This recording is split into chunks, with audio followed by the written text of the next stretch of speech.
The traveler is a fearless warrior who holds a sacred artifact in his hands that grants him incredible power. His path is full of dangers, and he engages in an uneven battle with demons and monsters, armed with faith and courage, boldly walking into the darkness, protecting the weak. Having saved cities from the invasion of demons and monsters, the traveler became a legendary hero. His feats and victories were etched into legends and tales passed down from generation to generation, inspiring future heroes to follow his path. Having read stories about the ancient traveler who saved cities and defeated demons, the young man was ignited with the desire to become such a great hero. Immersed in reading ancient legends, he did not even notice how suddenly someone appeared nearby and with a sharp movement snatched the book from his hands. Since childhood, immersed in the world of books, the boy dreamed of becoming a true hero like those he read about in stories. Captivated by thoughts of adventures and feats, he did not notice how two bullies quietly sneaked up behind him, tore the book from him, and began to look closely at what had so fascinated him. One bully asked if he was reading a book alone again, and the second, looking into it, realized it was the same story again about a hero who was initially weak but received a sacred artifact and became powerful and famous. The bully did not calm down and mocked, asking if it was true that he dreamed of becoming a hero. A third shouted that the boy would never become a hero, he had too little courage. And it was on that very day that he truly reflected on the bully's words for the first time, but instead of abandoning his dream, he resolutely decided to become a true seeker of adventures. Suddenly a loud shout rang out, "Return the stolen book to the boy." The bullies turned around and saw Ruby standing before them. The boy felt that her appearance gave him a chance to prove his bravery, her support instilled confidence in him, and now he knew he could stand up to the bullies and defend the right to read his favorite books. He opened his eyes and said the name of the very girl who gave him faith in his own strength and pushed him to take the first step toward his cherished dream. At that moment she looked intently at the boy, as if evaluating him. When Ratsu turned around and looked at her, Ruby was a little embarrassed but still smiled at the boy and wished him good morning. Her face was noticeably wet with sweat, which revealed both nervousness and embarrassment. He asked in surprise how and why she ended up in his room, and the girl tried to explain why she appeared, but the words got stuck in her throat and did not allow her to clearly and distinctly express her thoughts. The older sister replied that she had been knocking on the door for a long time, but the young man did not respond, so she had to crawl inside through the window. Moreover, she was ordered to wake him up. Ratsu was so impressed by this unusual way of waking up that he simply froze in amazement. The girl persistently urged the boy to get ready faster. After all, today the long-awaited blessing ceremony was finally to take place. The young man finally realized how serious it was. Today was really the important ceremony when God gave special holy treasures to children who turned 12 years old. Mother sadly told the children that she would not be able to go with them to the ceremony. She asked Ruby-chan to look after Ratsu, and the girl said that as the older sister she must take care of him. The boy himself, hearing this, quietly smiled. They were peers, no age difference. The sister looked around in admiration, stunned by how many people had gathered in the church. The festive atmosphere, the noise of the crowd, and the bustle brought her genuine joy. And the brother, seeing her reaction, just sighed and jokingly said that she was behaving like a little child. The girl asked him in surprise if he had again stayed up until morning reading books. After all, the boy was so impatiently waiting for this special day that she could not imagine how he could have overslept such an important event. Ratsu admitted that he was very nervous before the upcoming ceremony. Hearing this, Ruby instantly repeated his words as if checking whether she had understood her brother correctly. Now she understood why the boy was so worried. Such an important event happens only once in the life of every child, and no one knows in advance what gift he will receive from the gods. Brother was worried, fearing he would receive some strange and incomprehensible sacred treasure. Ruby tried to calm him, assuring that the likelihood of that was extremely low. The older sister continued. The boys from the village often mocked them, and she wanted to have something outstanding that would make everyone pay attention to her. Ratsu agreed but remained silent, could not find the right words to respond. The boys could not help but overhear the conversation of two young men nearby, and one of them confidently told the other that if he managed to achieve a Class C rank or higher at the ceremony, the path to the titles of true adventurers would open by itself. Continuing the conversation, the man said that his friend once wanted to engage in a family business selling fruit, and the interlocutor firmly replied that he aims at least to reach level D and sincerely believes in his abilities and that he can break through a new path. Meanwhile, nearby two girls were whispering. One said it was better for an adventurer to protect her than for her to be one herself, and the other agreed. Listening to the conversations, the boy realized that not everyone dreams of becoming adventurers. At the coming-of-age celebration, many people gathered with various goals and desires, and his sister confirmed this by emphasizing the diversity of views and aspirations of those present. But suddenly Ratsu was distracted by a movement from the side. He looked there cautiously, noticing something interesting or suspicious. Looking around the crowd, the young man noticed several strangers who radiated confidence and calm, and thinking they might be experienced adventurers, he watched them with interest, trying to notice the little details in their behavior and mannerisms. He recalled the rule: if an experienced adventurer was impressed by someone's personality or abilities, he could immediately invite the newcomer to the community, bypassing the traditional entrance exam. Ruby asked with distrust if that was really so. From tension and anticipation, the young man's hands began to tremble slightly. Seeing how her brother was glowing with delight, the sister asked him if he remembered the promise he had made earlier. Both swore to protect the people of their native land from attacks by evil demons. Together, they decided to become the greatest heroes whose names would be known everywhere, and their contribution to the defense of peace would forever remain in the memory of generations. The desire to become the best of the best filled their hearts with pride and confidence in the future. Their common goal was simple and grand. By becoming adventurers, they could fulfill their dreams and gain the glory of great heroes worthy of respect and emulation. They firmly believed that with talent, hard work, and mutual support, they would definitely achieve their goals. Suddenly, a strange voice broke the silence behind the boys. The stranger confidently declared that every word he said was the complete truth because he himself was convinced of it, having seen many miracles with his own eyes. The stranger loudly exclaimed that he had no doubt. For a moment before him stood a true hero, ready for great deeds. The surprised man cautiously asked what exactly was meant by this title, hoping to hear more about this person's future goal. Ruby shouted excitedly that the title of hero is given only to the strongest and most respected adventurer. A young man approached her and calmly explained that their group has been looking for this girl for a long time. Girlfriend sisters, who lagged behind a little, shouted to her at the top of their voices, "You are late, the ceremony is about to begin." She quickly told her brother that she would be gone for a short time, promising to return in a minute. Ratsu sadly thought about how different they were. She easily made friends, was surrounded by people, and constantly the center of attention, while he was reserved and shy, preferred solitude, and immersed himself in reading old volumes and legends. Some passerby accidentally bumped into his shoulder, and he, already confused, felt even greater embarrassment and anxiety. It turned out to be Helio, a local troublemaker with a sharp tongue and a cheeky nature. Passing by, he mockingly apologized to Rats and sarcastically added that he supposedly just didn't notice such a small, tiny thing. He asked with a smirk if that guy was going to the ceremony. The bully said he was curious to see what meager things such a weak opponent would get, if anything at all, and Helio kept mocking, insisting he didn't believe the guy was capable of fighting and that it was better if he didn't show up at all. Frightened and insecure, Ratsu shyly nodded his head, agreeing with the cheeky teenager's thought, feeling how fear shackled his body and did not allow him to act decisively. The hooligan brazenly snatched the boy's favorite book from his hands and mockingly asked if he still rereads old fairy tales, as if he had outgrown childish games. Helio laughed maliciously and shouted that thinking one can become a hero just by obtaining a powerful artifact is foolishness, then contemptuously called the boy a child barely 2 years old, emphasizing his naivety and weakness. Suddenly, someone's hand firmly grabbed the offender by the wrist and the stream of humiliating words stopped. It turned out to be Ruby. She looked sternly at Helio and authoritatively demanded that he immediately return the stolen book, which he had brazenly taken from the younger companion. Ratsu sighed with relief. He felt his sister's support, and as if an unpleasant pressure from Helio fell off his shoulders.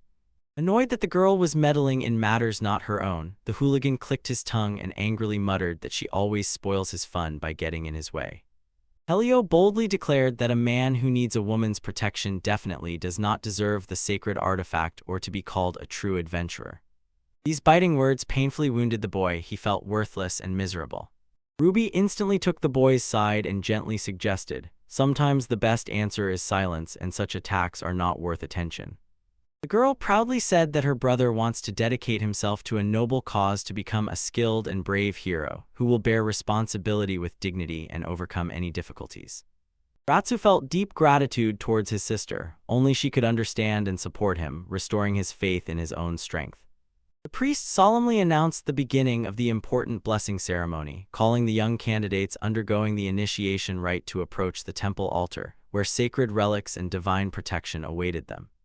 Before the ceremony began, the boy quietly whispered a prayer, recalling the ancient tradition about the day when the sacred sunlight allows people to connect with the gods.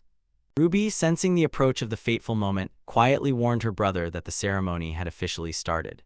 Suddenly, one of the youths stepped forward and volunteered to be the first to test his fate, showing courage and confidence rare among his peers.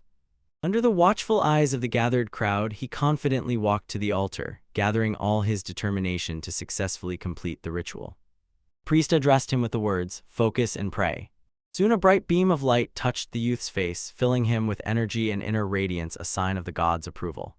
The bright light bursting from the altar was so dazzling that most people in the church hall covered their eyes with their hands, squinting from the excessive glow and feeling slight dizziness.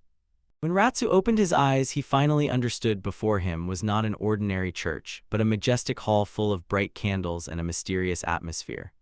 It was here that the most important blessing ceremony took place, deciding the fate of each participant. The boy carefully held an unusual blade in his hands, gifted to him by the gods, while everyone around looked at the sacred artifact with curiosity and awe, trying to guess what abilities its owner possessed. Standing at full height, he loudly announced that he had been chosen by the magnificent steel battle axe, recognized by the gods as a Class C weapon. One of the youths in the crowd suddenly exclaimed with sincere surprise and joy. The first candidate was lucky; he received a high-level artifact, confirming his exceptional qualities and potential. The priest addressed the gathered and explained that the true power of the obtained artifact would only be revealed after it was fully equipped with the necessary gear and accessories. He also asked volunteers who had sacred weapons to immediately declare their treasure. Helio gloomily looked at the opponent who was lucky, feeling envy and bitter disappointment. Fate seemed to be more generous to him and gave an artifact of a higher level. One of the girls spoke next, modestly stood up and approached the altar, respectfully bowed before the shrine, immersed herself in fervent prayer, and begged the gods to send her the necessary sacred artifact. In her hands was a burning storm dagger, and someone from the crowd whispered that this year might bring a bountiful harvest. He added that this was already the second person with such a rank, and the boy nearby held his breath, waiting to see what would happen next. Ratsu was not surprised that the people around him were rejoicing. To him, everything was clear. The treasures were distributed by the will of the gods. Artifacts are divided into 6 main ranks: A, B, C, D, E, and F. The average rank is denoted by the letter D. It is already known that 2 lucky individuals received valuable items of Class C. This is quite an achievement. Ruby fervently hoped that they would also receive worthy artifacts. The brother nodded in agreement, fully aware that everything would change that night.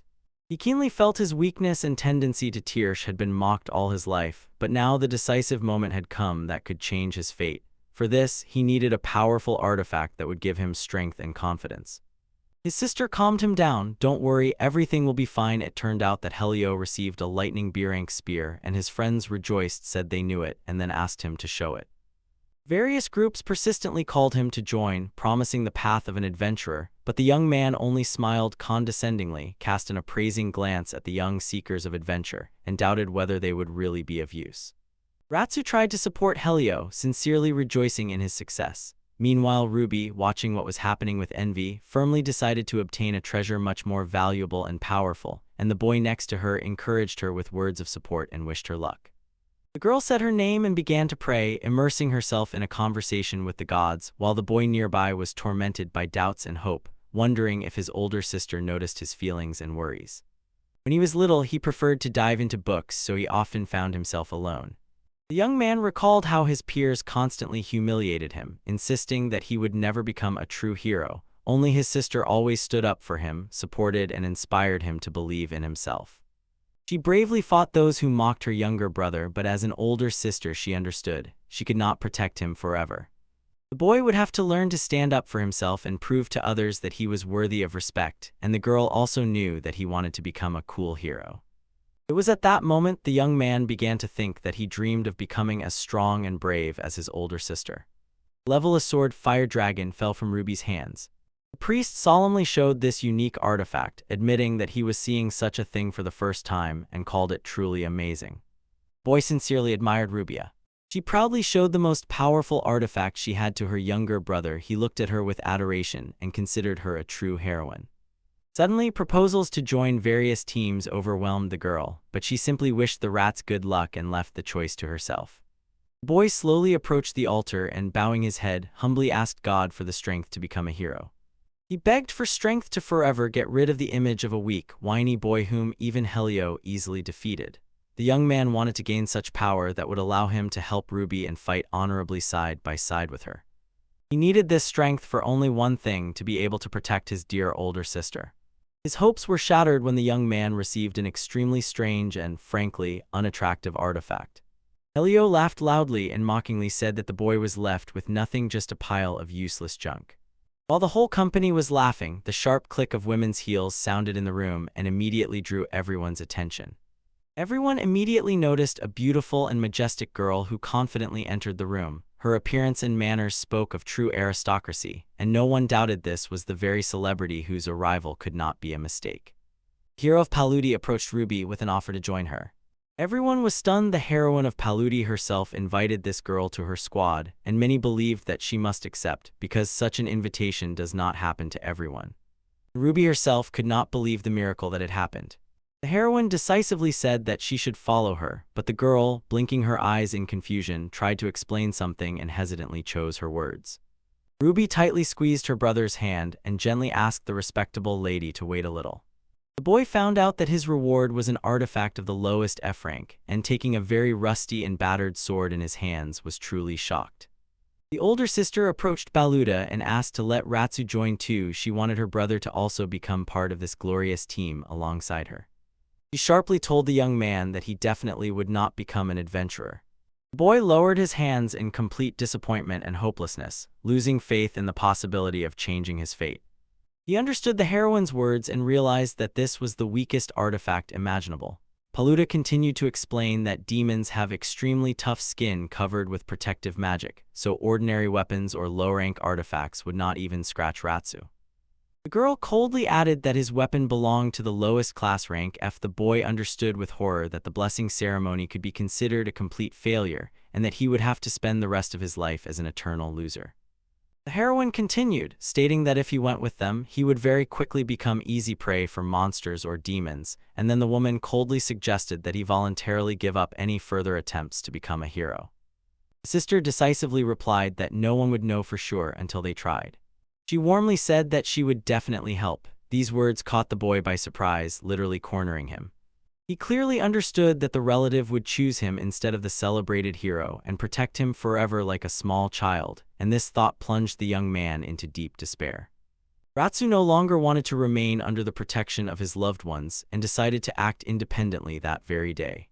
He asked the girl to go ahead and wait for him there. He himself resolutely declared that he would pass the trial and become a full-fledged adventurer. The sister reminded him of the promise he had made earlier, but the young man replied that he would one day become an adventurer who would not yield even to recognized heroes. The young man resolutely said that he would become a man who could protect her and promised to definitely catch up with her.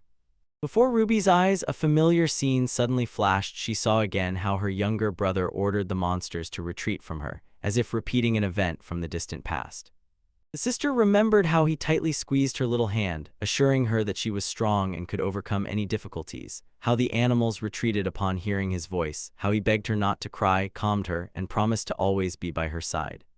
The girl thoughtfully whispered one simple but weighty word: hero, and her gaze was clouded by memories of childhood, when her younger brother stood up to protect her, ready to face any threat. Ruby gently pulled his head to her chest and quietly promised to wait for her brother's return. This became their new precious vow, which bound them even closer. He had to overcome any obstacles, justify his sister's trust, and definitely catch up with her, proving to the whole world and himself that he could become a true hero. Helio bit his tongue irritably and looked at the boy's book with disapproval. The boy, in turn, sadly looked at the carriage that was taking away his dear person. Ratsi was deeply saddened by the defeat. He realized that he had not fulfilled his first promise to his sister to become an adventurer with her, so he gave himself a new oath to achieve success regardless of circumstances and overcome all obstacles. He received the weakest artifact, an old rusty sword, as if a sign of his vulnerability and weakness, but he did not give up. Raising the sword high above his head, the young man loudly exclaimed that he would one day definitely become not just an adventurer, but a true hero equal to the best fighters in the world. The sister realized that in real life her brother was nothing like the heroes from books. He seemed fragile, sensitive, and often cried. He didn't even have a powerful artifact that would make him strong, but for her he always remained the only hero. A group of brave adventurers led by the heroine Paludi boldly rushed into battle with a giant bloodthirsty monster.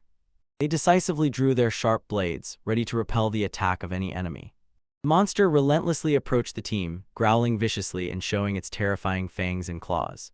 The girls friendly tried to calm the worried Ruby, assuring her that the enemy was actually quite small and completely under control.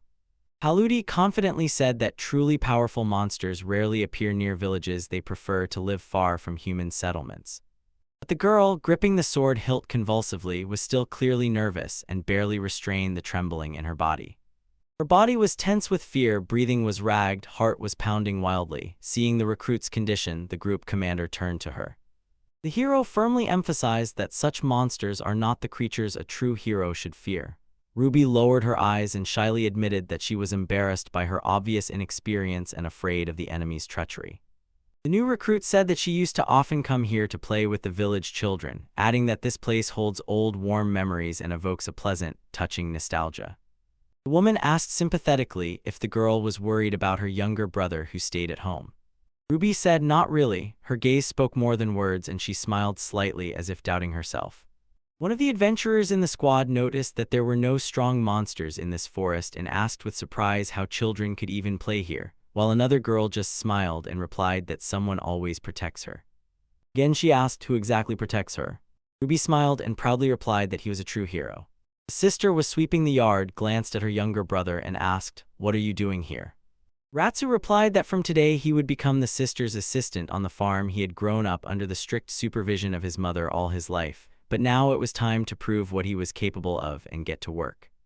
The girl handed him his old rusty sword and reminded him that he had forgotten something. She asked him if he wanted to become a traveler. The boy hesitantly agreed. Ruby decisively remarked that since he had decided to become an adventurer, he had no time to waste on farming. The sister asked him to promise only one important thing: if danger suddenly arose, he must definitely run away. Ratsu realized how much he owed to his mother and Ruby. Walking along the forest path, he suddenly saw traces of an adventure carriage. The boy firmly believed that he would definitely become an adventurer, no matter how far his older sister had advanced. Immersed in memories of childhood adventures, the young man suddenly heard a strange noise nearby. From the dense thickets of bushes, a sinister root slowly emerged, approaching. Suddenly, a huge ancient tree appeared behind. Turning around, the boy saw the threatening Trent in front of him and realized that he hadn't even felt it approach unnoticed. The ancient giant instantly wrapped the boy's leg with its powerful roots. Ratsu tried to break free, but in vain. The mighty tree with one powerful root struck roughly through him back. Curling up in pain, the boy realized that a real danger was before him, and the terrible monster continued to emit eerie sounds. The young man firmly gripped the sword hilt and decisively rushed forward, remembering his promise to catch up with his sister. All scratched and beaten, he returned back to the village.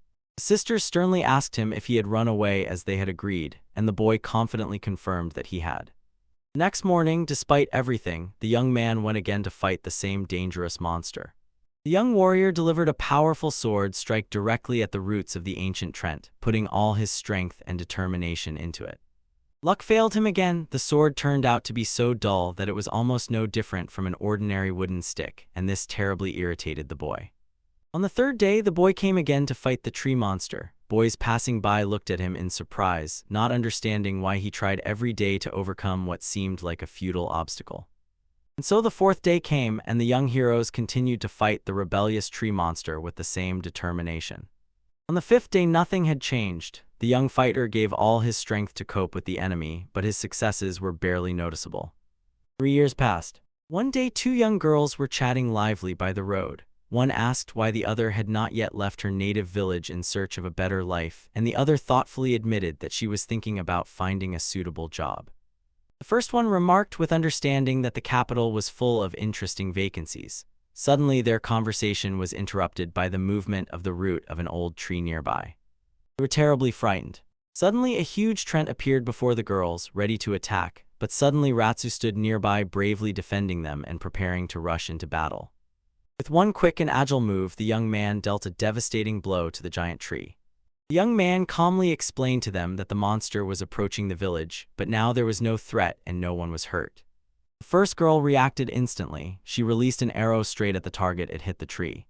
The second girl sincerely rejoiced at her friend's victory over the monster, celebrating her success, and her companion turned to the young man, asked if he was injured, and thanked him heartily for his support. 3 long years had passed since Ruby left her native village. Now Ratsu was worried about only one thing: how close had he come to his goal to catch up with his sister? After 3 years of training, only the 10th level, in despair and disappointment, he asked himself if he even had the talent for it.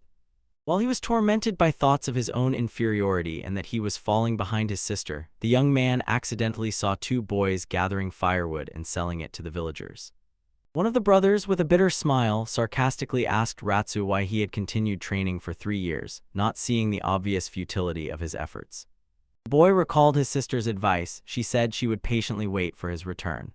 Tired of sitting on the ground and drowning in heavy thoughts about how far ahead his sister had gotten and that he would never be able to catch up with her, the boy fell asleep. Suddenly waking up, the young man saw a child in danger and immediately rushed to save him. He was troubled by the thought about the child, whether that boy had gotten lost here. Suddenly, a tiny, fragile girl appeared before him like a younger Ruby. She was trembling with fear of the forest monsters. It was as if he had seen that childhood incident yesterday. His sister disappeared in the forest and almost became a victim of the forest monsters. The boy decided that he must come to help when suddenly Minoratsu fearlessly rushed at the enemy. And she loudly shouted at the monsters to retreat from the girl. His voice made the enemies shudder and become frightened. Little Ratsu instantly grabbed his sister's hand and pulled her out from under the threat. The young man realized he was watching a memory from his own childhood. Meanwhile, the little hero gently comforted the crying girl, assuring her that it was all over and the monsters had gone. The child asked little Ruby to stop crying, but Ruby only replied that she was not crying at all. Looking at the small version of himself who bravely defended his sister, the young man finally realized the truth. Both of them were saved by a simple wooden stick. The little girl turned to him and firmly said that he was going to become a truly cool hero. Watching with admiration, she added that she was eagerly awaiting that great day and would wait no matter how long it took. Waking up, he understood that everything experienced was just a vivid dream. Grabbing the sword in his hands, Ratsu promised his sister that she should wait for him. He would definitely catch up with her.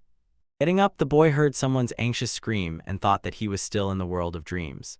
Soon the young man was convinced that all this was real and that he needed to hurry, so, noticing a little girl nearby, he anxiously asked if she was all right. The boy saw a terrible monster in front of him and froze. How to defeat such a powerful creature, and why did it appear here at all? Demons stand out among other creatures by their high, almost human intelligence. Just as humans receive blessings from the gods in the form of sacred artifacts, dark deities grant them special items by their power. They are the sworn enemies of humanity. 2 familiar boys stood nearby and looked at each other with distrust. They could not believe that such a powerful creature could appear in such a place. Understanding the danger, the brothers instantly jumped up and rushed to run away. Ratsu desperately tried to stop them and explain his intentions, but they did not listen to him, believing that the smartest thing was to hide quickly. The young man shouted at them indignantly, "Is it really normal for you to abandon the girl to the monster and run away yourselves?" The first said that any resistance was futile. After all, the enemy is a demon, and the second suggested immediately informing the village guard, considering it a priority. The first added that victory over a human gives the demon new strength and allows it to grow and develop, just as people become stronger through their victories. And the monster would easily deal with all of them with barely any effort. Ratsu indignantly objected that while the girl waited for the guard's help, the demon would easily deal with her. After all, that young man had a special weapon that allowed him to engage in an uneven duel with such a creature. However, he skeptically clarified that the artifact he had was only one of the lower D ranks, so the chances of a successful battle outcome were significantly reduced. The first exclaimed that what was found was not suitable for serious confrontation, while the second fervently insisted that if the guards were not warned in time, the settlement's inhabitants would be in danger. After a brief quarrel, both quickly disappeared from sight. The young man cautiously armed himself and took a position in the dense green thicket, watching the actions of the formidable enemy from afar. The little girl trembled with unbearable horror, feeling that death was inevitable. Stunned boy with anxiety in his eyes watched the tragedy unfold. The monster, sneering contemptuously, said that drawing a little strength from such a small enemy was just a pastime, and added that it was time to die. Without hesitation, the brave young man ran out of the shelter and ordered the demon to immediately retreat from the child. The creature slowly turned around, wondering what strange words were coming from behind the trees. The hero stubbornly repeated his ultimatum, demanding that the girl be left alone. The monster smiled mockingly and asked to repeat, saying the hero's voice was too quiet, he supposedly did not hear. With a desperate battle cry, the young man rushed forward and again demanded the release of the captive. With one movement of his huge palm, the monster stopped the clumsy strike of the teenager. The boy froze in incredible amazement. The demon quietly laughed and explained that at first he took this weapon for ordinary junk, but now he understood it was a true relic. This discovery made the monster burst out laughing aloud. To prove his superiority, the creature proudly showed his artifact. He decided to show what his sword was capable of. The boy froze in admiration, impressed by the scene unfolding before him. Ready to deliver the final blow, the demon swung and released a wave of destructive energy that swept away everything around. Grinning ominously, the monster proudly declared that this energy was the true measure of his power. Grief tore the girl apart. She begged someone to save her. Ratsu himself tensely noted that the opponent had a gigantic potential, comparable to those monsters against whom his brave sister risked fighting every day. The hero felt all his weakness and saw before him the very face of absolute evil, feverishly thinking how to delay the outcome and buy time to wait for reinforcements. Guards. Meanwhile, a mysterious creature jumped out from behind the corner and asked maliciously where the young man's courage had gone. The monster passionately desired to destroy the hated boy, turning the killing into a ritual celebration. The monster pushed the boy with such force that it threw him into the air and flung him far from the battlefield. A deafening crack sounded, and immediately Ratsu's despairing scream burst out. He trembled from unbearable pain. He, on behalf of the monster, knew well this little girl would not grant him a mighty blessing. The forest smelled of people, so it was clear somewhere nearby was a village. The monster firmly decided to head to the village. He wanted to gather as many blessings there as possible. He decided he would kill all the people in the village. The demon decided to first deal with the nearest minor enemies. But suddenly Ratsu screamed piercingly, disturbing the calm of the situation with his sharp cries. The boy rushed forward, tightly gripping the weapon with both hands. He lunged at the demon, trying to save the child at any cost. But the monster proved to be more agile, reacting lightning fast. It easily deflected the enemy's strike and defended itself from the attack.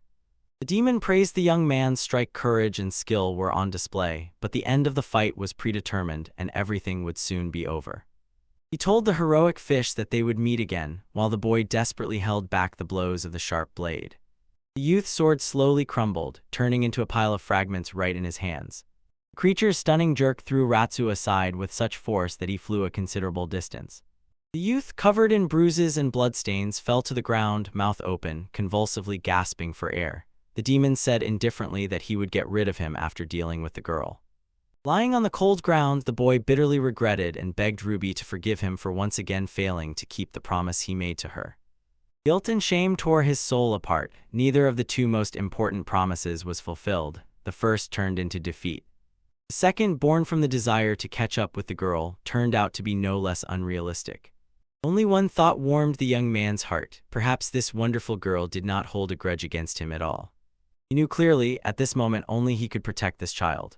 The demon turned around and saw a boy who barely had strength but was ready to sacrifice himself to save another. Ratsu loudly shouted that he would defeat the enemy. Then began a rapid series of mutual attacks, full of adrenaline and determination from both opponents. The piercing sound of the strike echoed around when two sharp blades collided with incredible force. Despite his courage, the boy's blade proved to be much weaker and mercilessly lost its shape, crumbling into small fragments. The huge monster could not understand why the weapon held by the daring youth suddenly changed shape, and this simultaneously irritated and worried him. Ratsu's hands transformed into the cursed S-rank magic blade. It gave insane bonuses: Divine Power 500, Strength 500, Agility 500, Endurance 500, Resistance 500, Magical Power 500, and the owner also gained the ability to use artifact synthesis. The monster was completely confused. Both the artifact and the boy himself mysteriously changed. Only now did the young hero feel the full greatness of this moment. the true face of his faithful ally, which had previously been hidden behind the mask of a weak weapon, was revealed to him, and after this, the path to victory became clearer and closer. Energy surged like a stormy stream, filling every muscle, every nerve, every corner of the young hero's body, and the feeling of strength and absolute confidence literally burst through his chest, granting him power for the decisive battle. Without hesitation, the demon rushed forward and attacked lightning fast. Despite the threatening force of the attack, the boys skillfully and calmly stopped the giant's charge, taking the blow without the slightest effort. But the giant creature was incredibly displeased by how the boy looked at it with a confident, appraising gaze, drilling into it with his eyes from head to toe. The monster demanded to be told everything they knew openly, and to no longer look at it with such eyes. Ratsu remembered he had been talking about this from the very beginning. The youth suddenly launched into a lightning-fast and decisive attack that cut deep into the giant's flesh and left a deep mark along the entire front of its massive body. Despite his warnings and cautions, the giant's size and wild nature of the monster prevented him from grasping the true essence of the conversation. Then the youth again tried to reach the enemy's consciousness, persistently repeating a simple phrase, "Leave the child alive and do not approach him." What happened was incomprehensible to him, and the young man was completely confused, not understanding what exactly led to such a turn of events.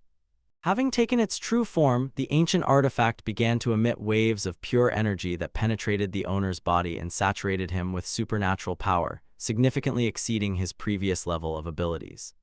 Although the situation seemed critical, the boy knew one thing for sure: he would not allow himself to give up. Every cell of his body rejected the very thought of defeat and continued stubbornly seeking a way out of this difficult situation. A colossal creature dominantly loomed over the battlefield, stood right behind the young man, and was ready to deliver another crushing blow. An angry voice rang out over the battlefield, accusing the young daredevil of madness and the absurdity of his actions, because such senseless aggression could only lead to one thing: the strongest irritation of the fierce demon. The boy's previous strike, although painful, was disdainfully called just a minor scratch by the demon. The demon roared, ordered him to disappear from his life, and immediately unleashed a torrent of powerful blows on the opponent, one after another, trying to break the enemy's resistance. Heavy strikes rained down, leaving deep wounds and forcing rats to retreat further and further.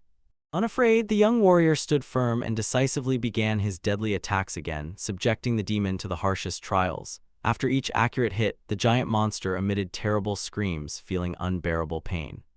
Suddenly, the creature found itself in thick clouds of black smoke, flashing with bright flames, and these dark tongues of fire burst from the sword charged with magic and from the numerous heavy blows of the young hero.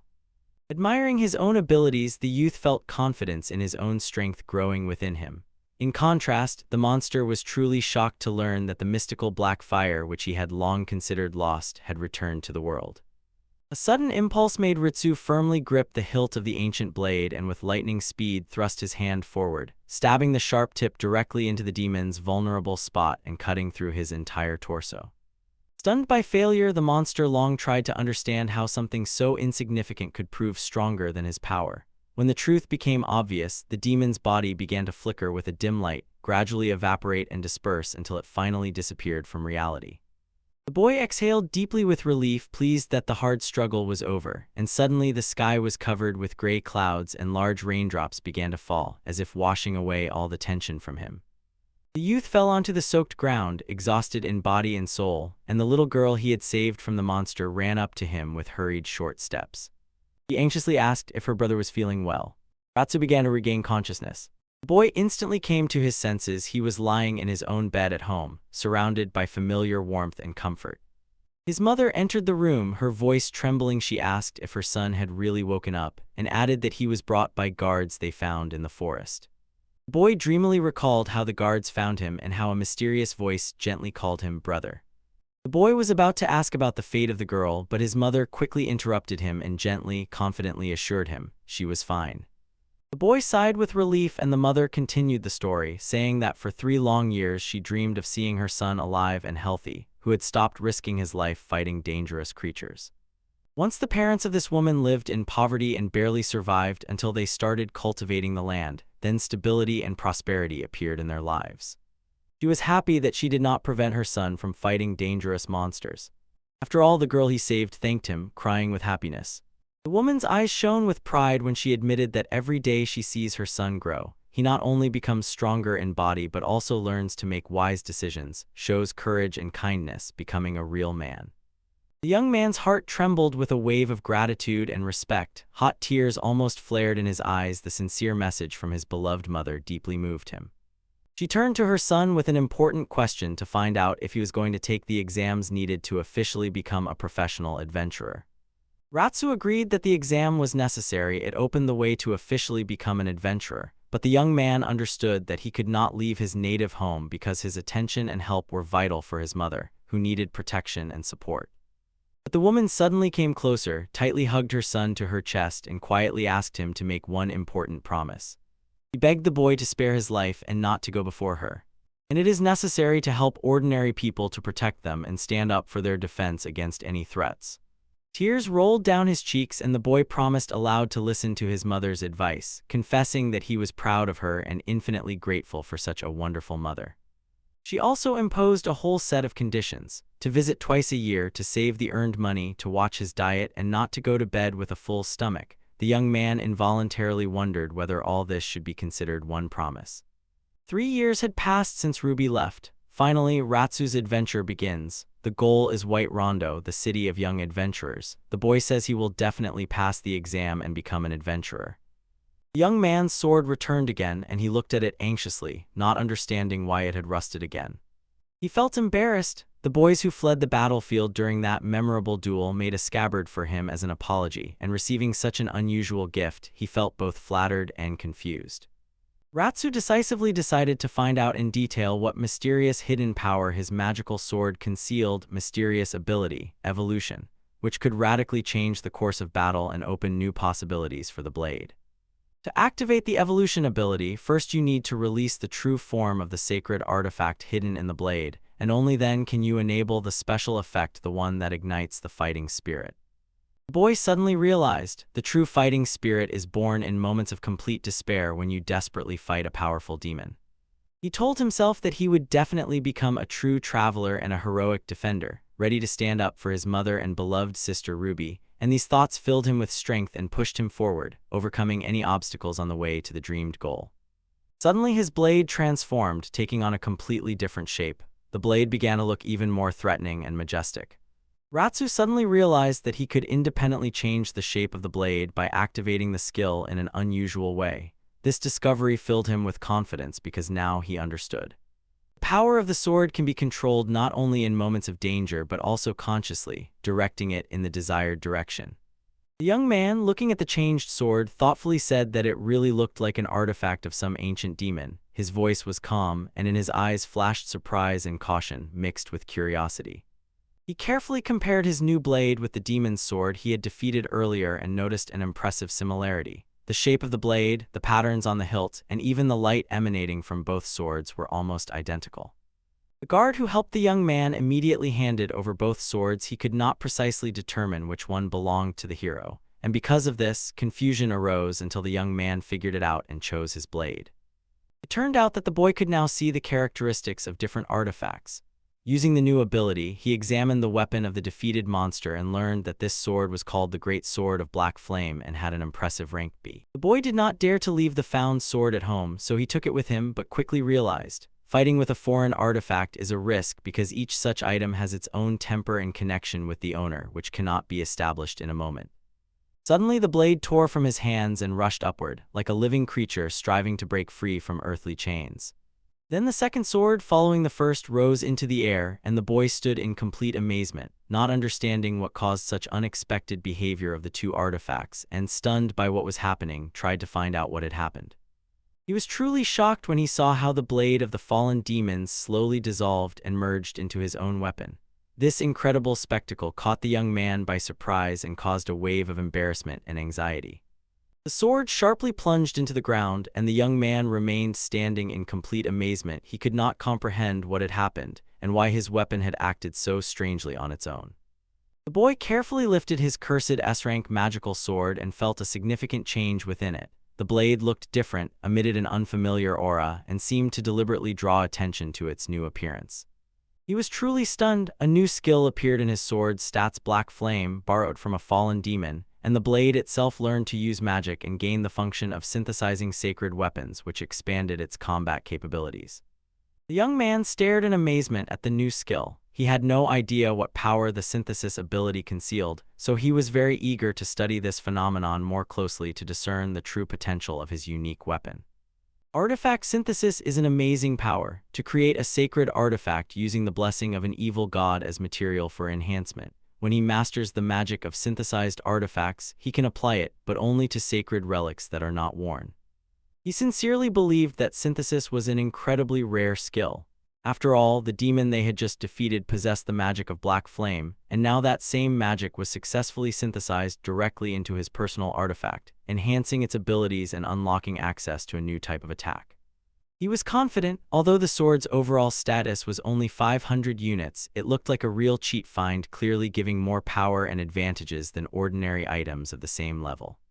Suddenly, a familiar gnarled root of an old tree emerged from the dense thickets. But very soon it became clear it was not a simple tree, but a whole army of giant living beings, treants, who came out to meet the traveler, their massive trunks swaying threateningly, and they themselves emitted terrifying cries. The young man instantly pushed off the ground with his feet and jumped back, escaping from the unexpected threat.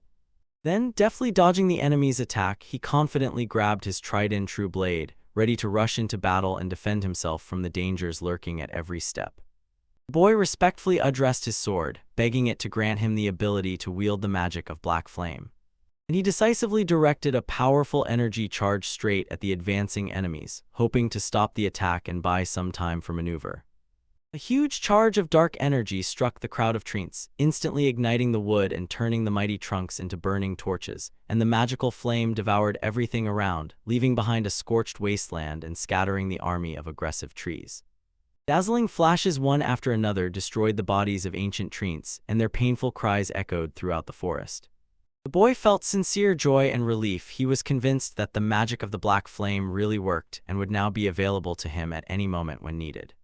But in the midst of joy, a sudden sharp blow shook his body, took away the feeling of joy, and threw him into burning pain and anxiety. He convulsively clutched his head with his hands, feeling unbearable pain and not understanding at all what was happening. His head seemed to be bursting, his consciousness was clouding, and nearby a heart-wrenching creak of wood sounded. His head was torn by terrible, almost unbearable pain, so Rats decided to check the cause and looked at his sword to understand if his condition was related to recent changes in the weapon. It seemed the young man quickly realized the terrible truth. The unbearable headache was caused by a curse placed on his precious weapon. The tree suddenly came to life and lunged at the boy, trying to seize the victim with its wooden embrace. The young man lay on the ground, writhing in unbearable pain, and realized that in such a position it was impossible to avoid a deadly attack. He no longer had the strength to fight, and hope slowly faded along with consciousness. Suddenly someone sternly ordered him not to move, and at that moment the wind raised clouds of dust that spread throughout the area. It was a girl who covered him with her huge shield and anxiously asked if he was all right. The boy, barely coming to, weakly asked who had saved him. Leaving the dark forest and stepping onto the streets of the city of White Rondo, the young man realized. This was exactly how he imagined the city of young adventurers: lively streets, noisy markets, an atmosphere of constant adventure and anticipation of great achievements. Having glanced at the building of the Adventurers Guild, he noticed that it impressed with its scale and seemed truly grand to him. It is here that his path as a true traveler begins, full of trials, discoveries, and dizzying adventures that will forever change his fate. Not wishing to delay the start of his mission, he resolutely pushed the heavy wooden doors and boldly entered the guild building, preparing to meet his future. Before his eyes appeared a huge crowd of people. The air around vibrated with energy and anticipation of new adventures. Suddenly the young man, eyes wide with amazement, realized all those gathered here were participants in the exam for adventurers, and this news somewhat stunned him because there were far more candidates than he initially expected. Ratsu thought about the common rumor: the chance of success in the exam is constantly less than 1%, and if you fail you will have to patiently wait half a year until the next time, which was very undesirable for an ambitious novice adventurer. Despite everything, the boy firmly believed in his abilities and decisively decided to overcome any difficulties to become a full member of the Brotherhood of Adventurers and start a real adventurer's career. He resolutely declared that he would definitely become an adventurer like his sister Ruby, but surprisingly his memory reminded him of the girl who saved him and asked if he was all right after the monster attack in the forest. She sharply made it clear that the young man had to rely on her and flee immediately. The boy wondered who this girl was and whether some experienced adventurer had rushed to his aid, risking their own life to save a stranger. He remembered how he looked with admiration at her huge shield, extremely strong, with signs of a rare artifact that surpassed ordinary protective items. To his great relief, the headache disappeared as suddenly as it had appeared, and the lost strength returned, restoring his former power and readiness to act further. Ratsu noticed that his old rusty sword had regained its usual appearance. All traces of the recent transformation had disappeared, and it became as unremarkable as before. It seemed to him that the cursed magical sword was the true form of this mysterious artifact. The young man instantly grabbed his faithful sword and decisively rushed toward the danger, ready to show what he was capable of in an honest fight. The stranger tried to hold him back because she did not believe that a boy with a simple rusty sword could withstand this threat. She wanted to stop the futile attempt, considering his efforts hopeless. The boy instantly cut the huge Trent in half, and the girl froze in genuine shock. She could not believe her eyes at how a simple rusty saber turned into something extremely dangerous, becoming a terrible, ominous artifact whose nature she could not understand. The girl asked compassionately if the boy was feeling well, and he replied that he was, sincerely thanking her for the timely support and rescue. Ratsu admitted that using his special artifact exhausted him. The traveler noticed that at the decisive moment, the boy's sword briefly took on a different appearance, revealing previously unknown power and features. Suddenly, the young man realized that he had not introduced himself yet and hurriedly said, "My name is Ratsu Suten." A little hesitating, the girl loudly replied that her name was Daiakaratsu, slightly blushing from the unexpected sincerity. She said she had to go and asked what plans the boy had. He explained that he would rest a little to recover his strength after what he had experienced. It was time to say goodbye, and the heroine smiled warmly, keeping in memory the memory of the meeting that gave everyone valuable lessons of friendship and mutual assistance. Saying goodbye to the girl, the boy suddenly deeply realized that throughout his life someone had been helping him. But this lasted only until today. Since then, the young man vowed to become a support and protection for all who are dear to him, and to dedicate his life to serving justice and defending the weak. Suddenly he realized that there were many people around with special artifacts, and he already knew how to recognize them at a glance, intuitively sensing what abilities each item concealed. Suddenly an outraged voice rang out from the crowd, expressing dissatisfaction with the rudeness and inattentiveness of those around, who were disturbing the peace. It turned out that a little girl had stumbled upon the guild guests. She accidentally got caught in the thick of the human flow, and people looked at her with surprise, not understanding why this tiny girl was in such a difficult and dangerous place. Climbing onto the stage, the girl loudly announced that she was Janet Chamu, an examiner, and although she looked like a child, she assured that she had already undergone the blessing ceremony, which confirmed her age and right to be an adult examiner. One of the boys in the crowd exclaimed indignantly that he considered it absurd for a female worker to examine a child. Janet explained today's trial would take place in the dangerous Nanashiki forest, and the candidates would have to find a special doll that she had specially prepared for the contest. The participants quickly understood. They had to find an ordinary toy doll, but for many this seemed too simple and primitive, so they doubted the seriousness of the test. However, the examiner ironically emphasized that the forest was inhabited by numerous treacherous creatures, kobolds, who liked to steal all sorts of things from people. So she suggested that the thicket had long since become prey to these greedy little thieves after the dolls. Ratsu realized with horror that the area allocated for the exam was a dangerous zone teeming with monsters. When he learned that the test would require not only finding items but also fighting, the illusion of an easy walk vanished. The adventurer exam would definitely not be simple. The girl added that besides kobolds, other dangerous creatures lived in the forest, so the candidates would have to take care of their own safety, and she warned that there were few dolls to find. The boy understood. The exam would turn into a real competition among all participants, a struggle for rare dolls. Rivalry and competition would become the main components of the event, and the winner would be the one who could show the best qualities of a leader and survivor. Janet warned, killing rivals is a crime, but the guys will have to fight the renegades. These words stuck in the boy's mind, and he tried to imagine how cruel and unpredictable such a clash could be. Renegades are people who abuse the power of their artifacts and turn to the dark side of the law, and in the exam, participants will have to not only pass a search test but also engage in battle with such dangerous enemies. The girl continued explaining, saying that cooperation between participants is allowed. Future adventurers can unite in teams and pass the trials together, but each group must find dolls for all its members. Ratsu was not sure if he could find a suitable partner for cooperation at all among those who aspired to the title of adventurer. There were such different views, ranks, and ambitions. Janet finished the briefing with a voice full of determination, emphasizing that exactly 2 hours were allotted to complete the task, after which the official exam procedure began. Suddenly, one boy shouted to another, impressed by the quality of his artifact, and suggested joining forces, creating an alliance to overcome difficulties together. They firmly shook hands and seriously promised each other that they would definitely overcome all obstacles and pass this difficult exam to achieve success. Ratsu was worried whether someone would dare to become his partner, especially when his sword took on a sinister, demonic appearance upon activation. Suddenly, a loud scream was heard, which caught his attention and made him alert. The voice was shouting at a familiar girl, Dayu, who passionately begged to be accepted into the group, and the boy immediately guessed. Probably she was also participating in the contest and needed the support of friends to increase her chances. A stream of caustic remarks poured down on the girl from another contestant, who did not understand why she should unite with such an incapable person who clearly could not help the common cause. Seeing Dayu's humiliation, Ratsu remembered how he was often told that he would never become a hero or adventurer. His skills and perseverance were attributed to a lack of qualification, and this memory only deepened his sympathy for the girl standing before a hostile audience. The one who criticized did not calm down. She shouted that real adventurers exterminate demons, and your shield artifact turned out to be completely powerless even against one demon. Do you really believe that with such mediocre weapons you can become an adventurer?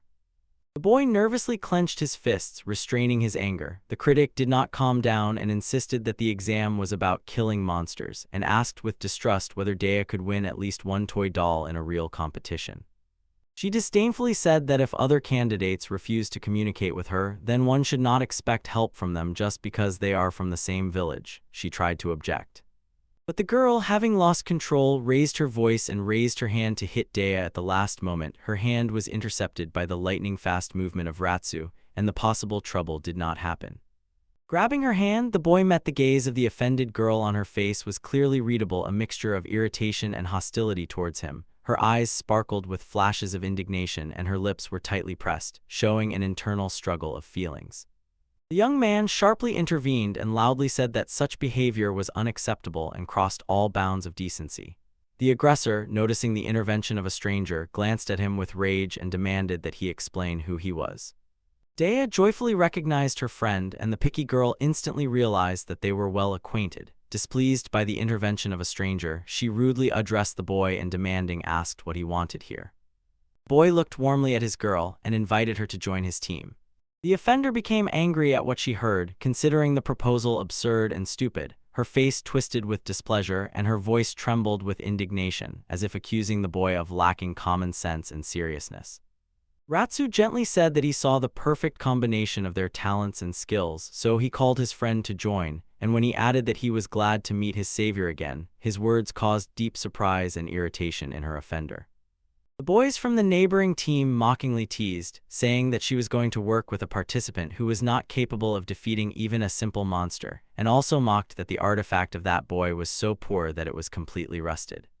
Janet said that this year there were so many talented children they really promise a great future. Among them are especially gifted children and those who can become dangerous. And those students who are prone to risk, the organization is ready to support. Half an hour has already passed since the start of the exam. The boys noticed that the forest was strangely calm. The sun rays played on the leaves, scattering 7 colors like the glow of a precious stone. If monsters did not rule here, the forest would probably become a favorite place for tourists. Ratsu hoped it would be cool if they didn't have to fight monsters, but it seemed that it wouldn't be that simple. The kobolds needed to be found as soon as possible. The boy pondered. Maybe she was embarrassed to work next to him, maybe she felt insecure or uncomfortable. Meanwhile, she timidly tried to say something, but the words got stuck in her throat and did not allow her to clearly and understandably express her feelings. Dea, with a trembling voice, asked what exactly he meant when he said that they were perfect for each other. The question sounded a bit scared and revealed her inner turmoil. Seeing the girl's embarrassed expression, the young man realized that she misunderstood his words. She took friendly intentions for romantic interest. The boy tried to explain in simple words why they were a perfect pair, emphasizing how their strengths complemented each other. But suddenly the girl interrupted him with a sharp exclamation, warning about the appearance of a large monster. She reacted lightning fast and raised a sturdy shield, reliably covering Ratsu and protecting him from possible enemy attacks. The boy prepared for attack, confidently drew his faithful sword, and was ready to use all available skills and abilities to effectively resist the enemy. Having defeated another monster, the young man realized a simple truth. The girl has his back, he can fully focus on the fight, and together they defeat enemies. Their way of interaction is a perfect symbiosis that gives maximum efficiency in fighting dangers. He explained that frequent use of the cursed sword causes headaches, so the boy can use it only for about half an hour. If you exceed the limit, there is a very high chance of going insane. Under the reliable cover of the girl, the young man could fight freely and think only about victory. Dea asked in surprise, "Do you really think I can protect you?" She was used to being a victim, constantly crying, and her peers never tired of teasing her. Because of this, most boys refused to take her on the team, considering her too weak and useless for team competitions. Approaching closer, the boy emphasized that although her artifact did not stand out in combat power, her good heart and desire to help others made her a special and valuable person, and the companion listened to him with undisguised surprise, clearly not expecting such an assessment of her merits. The young man summed up the speech. That is why she is strong, can overcome any difficulties, and achieve success despite the circumstances. Suddenly, the critical lady cast a powerful Shiden spell and turned her attention to the opposing team. She attacked them, erasing the boundary between competitive fighting and direct confrontation. The attacker turned out to be Amesty, the very one who had publicly humiliated Dea earlier, saying that she was only fit to be a useless team member, and today decided to put an end to this confrontation.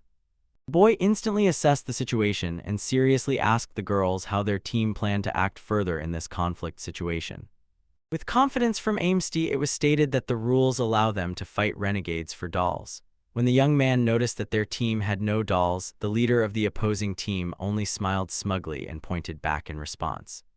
Behind the boys, a monster was rapidly approaching, ready to attack at any moment.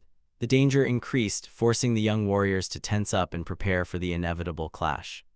Dea quickly raised her sturdy shield, reliably covering them from the blow, and the young man instantly recognized the attacking creature, a kobold, the main enemy of this stage of the exam.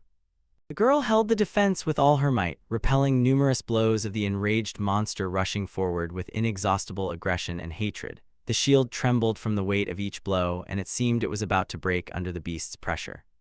The boy, who was closely watching the events, noticed an important detail and turned to his comrade, saying that the kobold had one of the needed dolls. Amesty, smiling condescendingly, stated that the opponents want to appropriate the doll they are hunting, cynically calling them simple thieves trying to profit from others' achievements. However, she reluctantly admitted that fate decided otherwise and resolutely ordered her assistants Spinal and Blazu to immediately attack the enemy, confident that the clash would end in success. He instantly realized that the whole scene was a setup, specially planned by the opponents to drive them into an unnecessary fight and knock them out of the competition for the prize places. Spinal and Blazu demanded to be given two unique magical techniques, Firesicle and Icicle, pushing the other team towards conflict and igniting hostility between both sides. Daya's shield took a powerful blow. A dull metallic ring trembled in the ears. The girl tensed, gathering all her strength to withstand the attack. The opponents, looking at each other in confusion, could not understand how the shield withstood the attack and remained whole and undamaged. Meanwhile, her partner asked if she was okay and heard a firm yes. Kobold rushed into attack, but the young man, drawing his sword, resolutely declared that he would allow no more abuse and took up defense himself, protecting his comrade. Amesty cast the Shiden spell, a devastating strike rushing straight at her opponents. She wanted to hasten the end of the clash and prove her absolute superiority. However, Dyer again took a defensive stance. The attacker smiled. It was predictable, but he added that a defensive position would not lead to victory if the opponents only sought to avoid clashes and did not take active steps. The friend anxiously inquired about his girlfriend's condition, who had another attack. She calmly and confidently assured her comrade that her artifact was working and fully suitable for further defense. The opponent was annoyed that their team, unable to defeat the monster alone, confidently claimed that everything was fine. It seemed their unity had truly become a perfect example of effective synergy. Amnesty sarcastically said that it was absurd to hope to become an adventurer with only a simple shield and a rusty sword, and asked the opponents to stop trying to convince her otherwise. Don't make me laugh. Suddenly the kobold turned around and rushed straight at the girl. Her companions loudly warned of danger, begged her to be careful and not to panic, asked the monster to voluntarily return the stolen doll and go away. The sword Ratsu suddenly began to return to its original form, acquiring the features of a mystical weapon, and at the same moment the leader of the opposing team, sensing danger, ordered Spinel and Lazu to turn around and check what was behind them. The boy skillfully and swiftly dealt with the kobold, causing genuine surprise and admiration in both girls who were watching him. "The artifacts of my comrades are level S," Amnesty exclaimed in panic. She could not understand how that boy managed to defeat two strong opponents at once and remain unharmed, and wildly guessed who this brave newcomer was who managed to turn the tide of the entire battle. Ratsu coldly reminded that he was a candidate for the title of adventurer, just like Amnesty and Dea, and emphasized that if the opponents had the shield of his friends, they would have been able to successfully repel his attack and avoid defeat. Continuing the topic of cooperation, the young man suggested that by joining forces with a comrade, their team could reliably repel any enemy attacks, but the team leader interrupted him and asked him to be quiet. "Stop being so selfish and don't hide behind the excuse that there is supposedly no reliable information." The boy kindly offered the wounded girls to repair the damaged artifacts in the church and promised to take them to the city. The offer caused genuine surprise and distrust among the former rivals, accustomed to harsh competition and intrigue.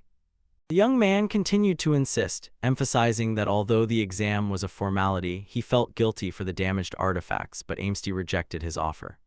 The three girls delved deeper into the forest, moving away from the heroes, when suddenly Dea shouted at Amnesty, but she did not even look back and simply walked on. Ratsu moves away from the girl and goes to the doll. He bends down and picks up the doll. The man turns his head and looks at his friend Dea.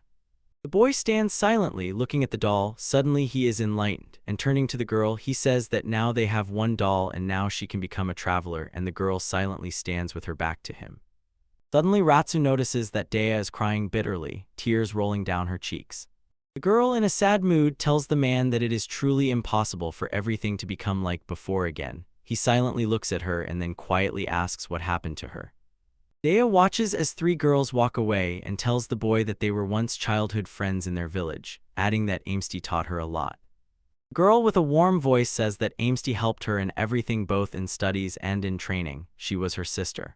The girls behind Amnesty whisper among themselves about how this Pankatsu dared to cling to their artifacts. They say they wanted to be the best in this exam, but the girl does not even pay attention to them. Amnesty is furious. She feels that now it is her turn because she found a way to run fast, learn not to lose in battle, and even believes that she learned to study effectively. The girl knows she tried harder than everyone else. She wanted to become better and befriend everyone. Amnesty understands if she becomes a better person, she will never be lonely again. The girl extends her hand on which a bracelet shines and proudly says that this is a Shiden B-rank bracelet. Mest's friends enthusiastically praise her, saying she is the best and has the best artifact. Little Dea also sincerely admires and congratulates her friend. The girl gently strokes her little friend and thanks her in return, wishing her luck. She thanks again and says she must hurry, and Amnesty's friends also congratulate their friend. She thanks them and suddenly notices something behind her. She hears the girl asking the boy what he just said. He replies that he did not hear very well but understood that it was an A-rank immortality shield. Amnesty jumped at the sound. Suddenly she notices her friend on the stage with that rare artifact. Dea tries to apologize but only asks Amnesty for forgiveness. The girl, looking at her friend, does not understand what she meant by saying sorry. Amnesty cannot comprehend why Dea has an artifact of rank A while she has one of rank B, and she wonders where her life went wrong and whether all her efforts were in vain. Dea looks at her with sincere pity, but the girl still does not understand why she should pity someone who took everything from her. Amnesty wakes up from memories and hears her friends apologizing. She asks what happened, and they, with lowered heads, say that the artifacts are destroyed and now they do not know what to do. Amnesty puts her hand on her chest and confidently declares that she will quickly resolve everything and pass this exam. She says that they will become the best adventurers. The girl looks at her friends and thanks them for always being with her.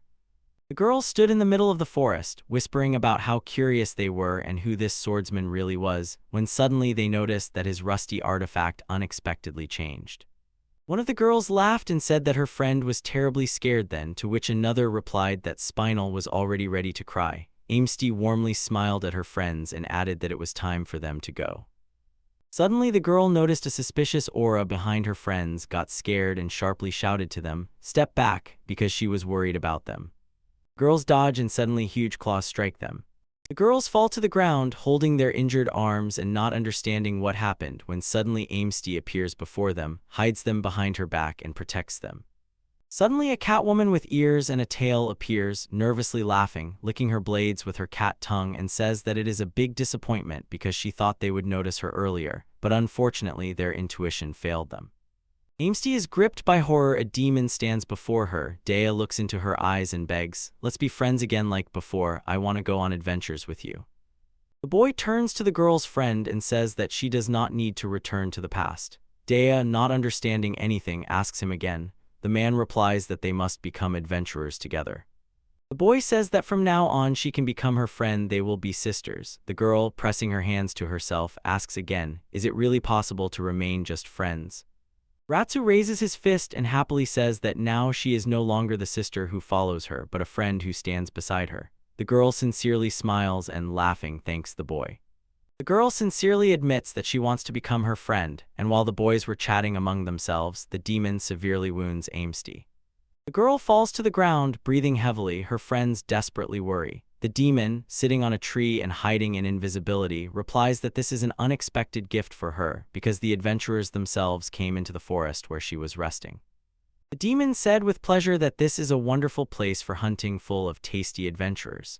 The girl, looking threateningly ahead, thought that Spinel and Lizu would hardly be able to repel the demon's attacks because he also knows how to become invisible. She understands that the fact that she appeared exactly at the moment of the attack may mean that while the ability is active, she will not be able to move actively. The girl came up with a plan. Suddenly she rushed from her place straight at the demon and attacked. The Catwoman froze in surprise, because she did not expect at all what she saw. Mesty turned to her friends and decisively said that she would hold her back, but for now they have to run. The girls are scared and do not understand what she is talking about, because they would never agree to that. The girl shouts and orders them. She says that she cannot fight to protect them, so if they do not run away they will all die. Suddenly to the right of the girl a demon appears and pierces her shoulder with a blade. Mesty screams in pain and surprise. The girl, gritting her teeth from the burning pain inflicted by the demon, remembers Dea. Ratsu and Dea walk through the forest, looking around. Suddenly the boy turns to the girl, suspecting something, and asks if she is okay. Dea is silent and, thinking, looks away to the side. The girl, very worried, replies that she has a bad feeling and decides that she needs to go back. Mesty, exhausted and badly wounded, tries to get up. Her friends are very worried, calling her and asking if she is okay. The demon, watching all this, is just having fun, and Amesty, returning to her friends, says that everything is fine, it's just a scratch, asks them not to worry and to run quickly, but the girls refuse and say they cannot leave her alone. The girl sits with her back to them and, without turning around, shouts at their backs, "Run!" and her friends look at her with sadness and despair. Not daring to argue anymore, the girls trust their friend and run through the forest, and the demon raises his blades and with a wide smile says that it is all in vain, she will catch up with them and destroy them. Mesty stood up, spreading her arms, and arrogantly said that it is not so simple. She noticed the demon's weakness. Suddenly Catwoman disappeared from the girl's sight in an instant, and she was bewildered by her speed. The long tail of the cat demon wrapped around the girl's neck. Amesty grabbed it in horror, trying to break free, and the demon only raised his hands and laughed. She does not understand how he can be so fast. The demon squeezed Mesty's neck even tighter and, smiling slyly, asked if she really means that during the attack she has to come out of invisibility, which made the girl very nervous, and she clung tighter to his tail so as not to suffocate. The demon approaches, pressing the blades to the girl's neck. She says that at that moment she realized the girl is a good catch, but her speed compensates for it, and adds that she means she and the twins will not be able to escape, and she will destroy them. Amesty clenches her fist. She understands that she must buy time as long as possible. She asks the demon why she attacks people, to which the demon, holding the girl by the chin, looks at her with surprise. The demon declares that they are blessed by killing people, and people are blessed by killing demons, and Catwoman pierces the girl's skin, saying that there is another reason besides this. The demon, scratching the girl's skin, says that he loves to play with people, and asks her to cry and beg her to save her life. The girl squints looking at her, and the demon says that she is ignoring her because she is so bored, adding that since the girl does not want to talk, it's time to end the game. Amesty agrees that the time has come, and the demon listens to what he heard with surprise. The girl clenches her fist, gathering all her magical power to the maximum. She sharply swings her hand and, turning on her sheet to full power, directs a strike at the demon. A large lightning bolt pierces him. Amesty sharply waved his hand, and the demon rushed away at full speed, flying as far as possible. The girl holds her hand in front of her and sighs heavily, looks ahead and feels. She did it. She managed to buy the girl some time. Suddenly she hears the demon reply that her true speed is that lightning, and the girl is very surprised. She did not expect to hear his voice again at all. The smoke disperses and an electrified demon emerges from it, saying that the same property will not work on her because her magic is dark lightning. The girl looks with fear and surprise. Could this really be a real demon? Suddenly Catwoman jumped up and rushed to the girl. Amesty stretched out her hand to protect herself, but the demon pierced her hand with his blades. The girl froze in horror seeing this. The demon delivers a strong blow to the girl. She screams from fear and pain, and he, waving his blades, replies that her scream is wonderful and he wants to hear it again. Catwoman says she will continue to harm the enemy, and the girl, exhausted, holds on with her last strength and hopes that her friends will be able to escape. The demon prepares to strike again. The girl thinks everything is fine because there is still a way to deal with this. She knows that until now she has worked hard in such cases and understands the artifact can be recharged. But suddenly the girl realizes she cannot cope. Fear overwhelms her, and tears roll down her cheeks. Sitting on the ground, she quietly, almost silently asks for help. Suddenly Dea rushes at full speed. She hurries to help her old friend. But the demon does not hesitate either. She swings the blade, aiming to strike the girl treacherously. But in a moment, Dea's shield appears before her. Catwoman flies back, surprised by what she sees, and the girl raises her tired, tearful eyes and hears Dea respond that everything is fine now. Amesty's eyes opened wide. She did not expect to meet her old friend at all, and Dea, firmly holding the shield, decisively replied that she would protect her no matter what. The demon, seeing the girl, laughed loudly, thinking she had come across new prey. But suddenly she heard someone shout "Black Flame," and the demon was frightened by what she heard. Suddenly a huge blow flew toward her. Ames's friends rushed to the boys, worried about her and rats. The girl began to cry and sincerely apologized to her, to which Amesty asked in surprise why and what they were doing here, and the friend insisted, "Don't cry, quickly give her first aid." Dea, still holding the shield, turned to the girls and said she had a bad feeling and saw that her friends were already giving first aid to Amesty. She remembers how the girls run to her and the swordsman, begging and asking for help. Mesty, looking at her bandaged arm, admits that she managed to survive. The girl addressed her former friend and asked why they saved her if she had spoken badly about her all her life. But before she could finish reporting, Dea interrupted and with a warm smile said they saved her precisely because they were friends. Amesty was overwhelmed by what she heard. Bitter tears ran down her cheeks, and suddenly a demon emerges from the rubble and says that these are truly her friends.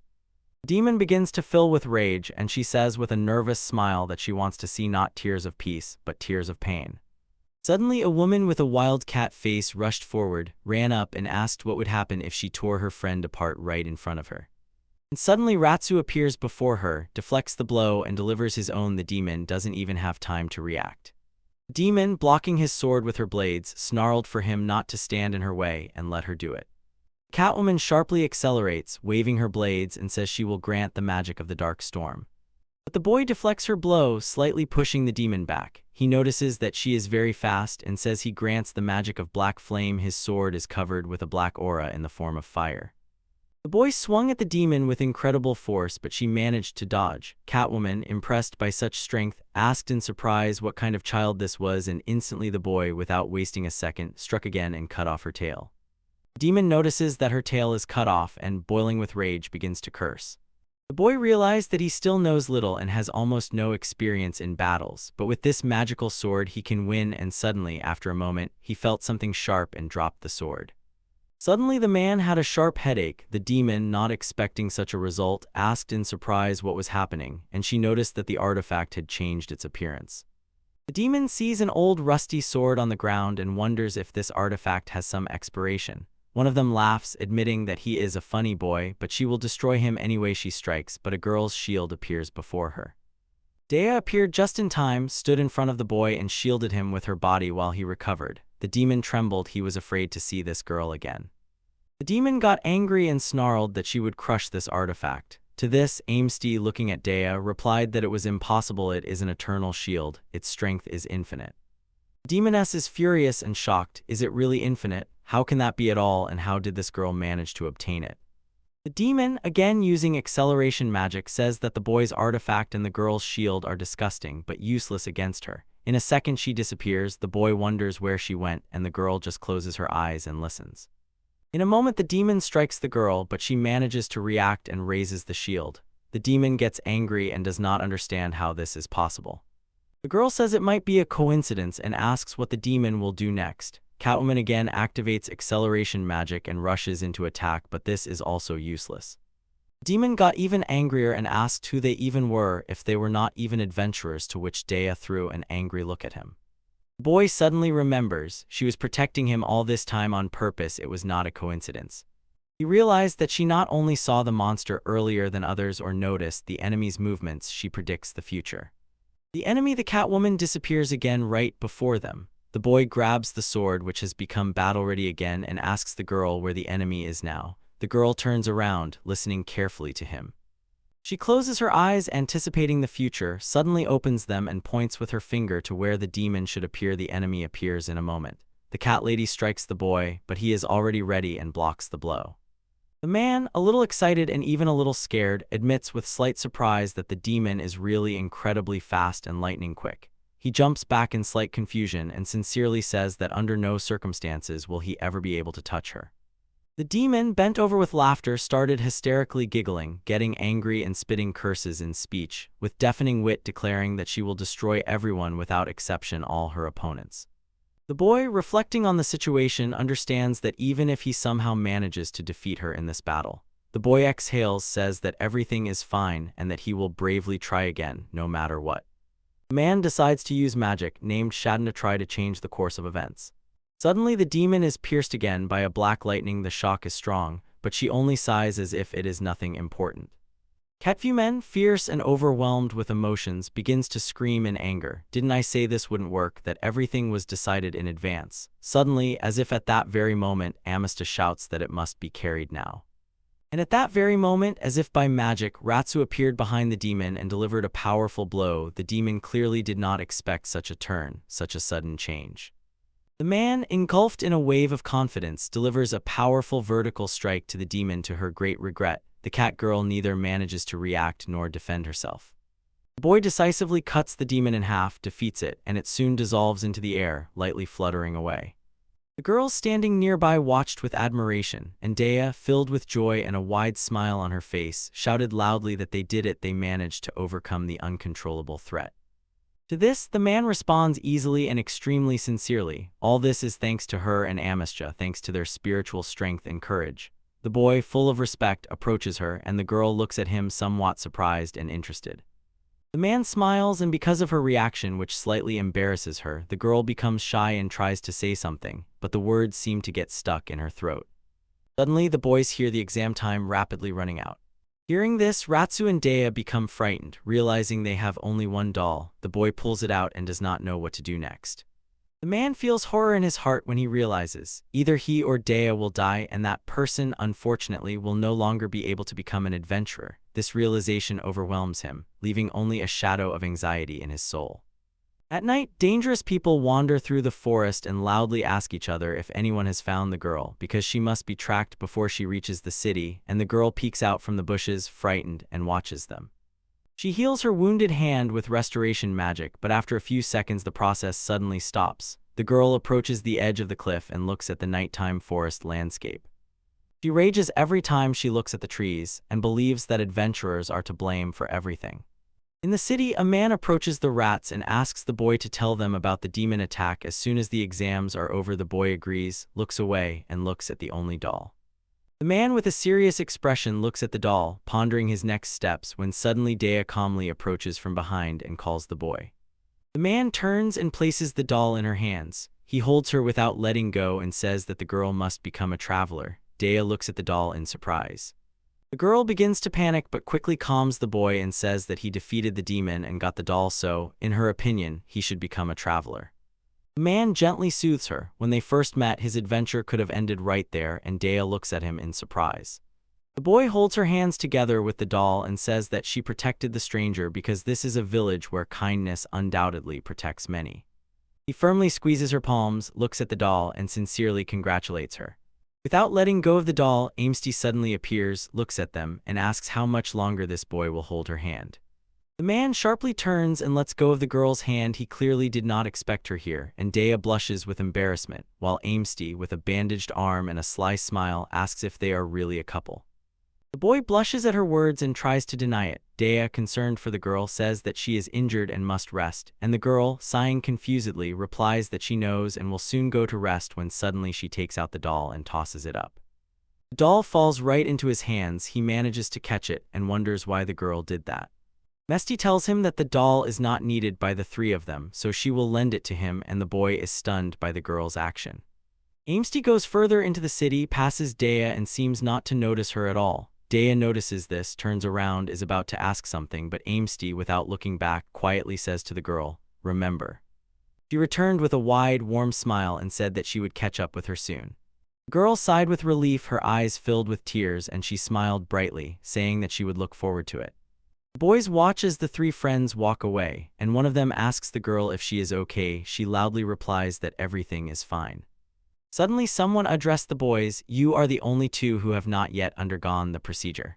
The heroes heard the unfamiliar voice with surprise. The boys turn around and see Janet. She says that it is their fault they let the demon in, but the girl herself sincerely admits that now she is very grateful to them.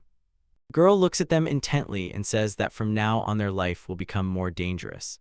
The woman with a serious intention announced that from now on they are travelers. The girl and the boy smiled confusedly and blushed because they were insanely happy to hear this.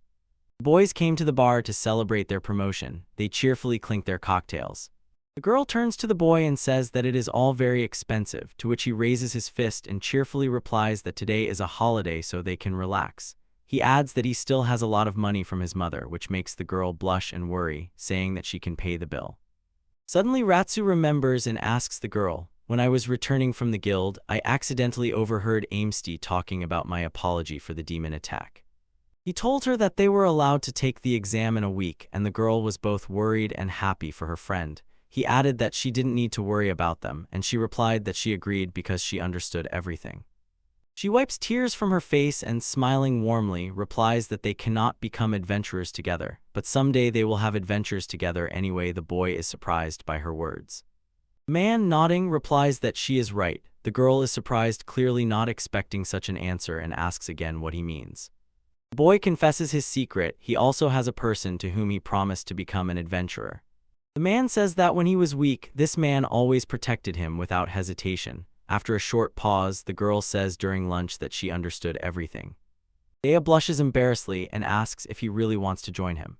The man, holding a mug, denies it, says that he is still far from it because he first needs to level up. He looks into his reflection on the surface of the drink and whispers that someday he will become even stronger. The girl understood everything and, looking at the boy sipping from the mug, asked if this was really a test for leveling up and frankly admitted her goal is to reach above the white level. The boy finally understood everything and asks again about the white level, confessing that he understands the girl is striving for the very top. Dea lowers her gaze and asks if he knows about the dangerous zone of the Shirogane cave, explaining that they won't let you in if you are not a white level adventurer.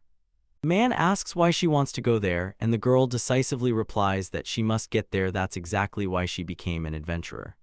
The girl, with a serious expression, says that her parents were adventurers who went into the Shirogane cave and never returned, and she admits that she wants to find out what happened to them.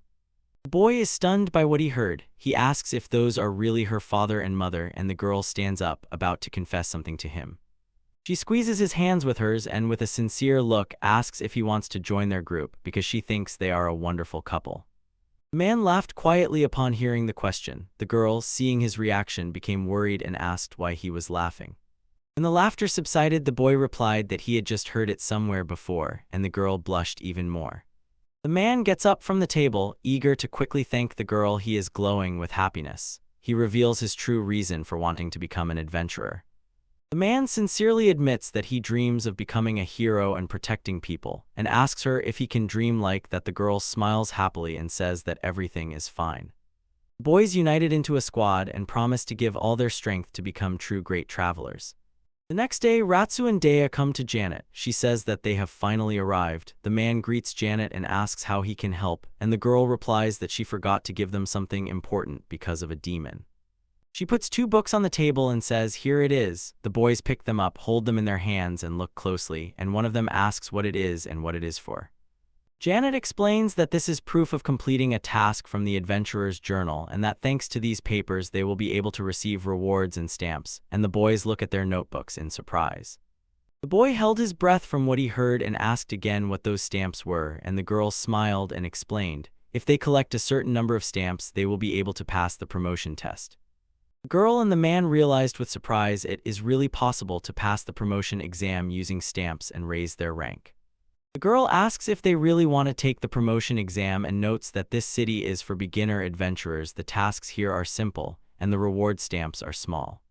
Janet hands them the form and says she will immediately provide them with perfect local queries. The boys, holding their books, look carefully at the form.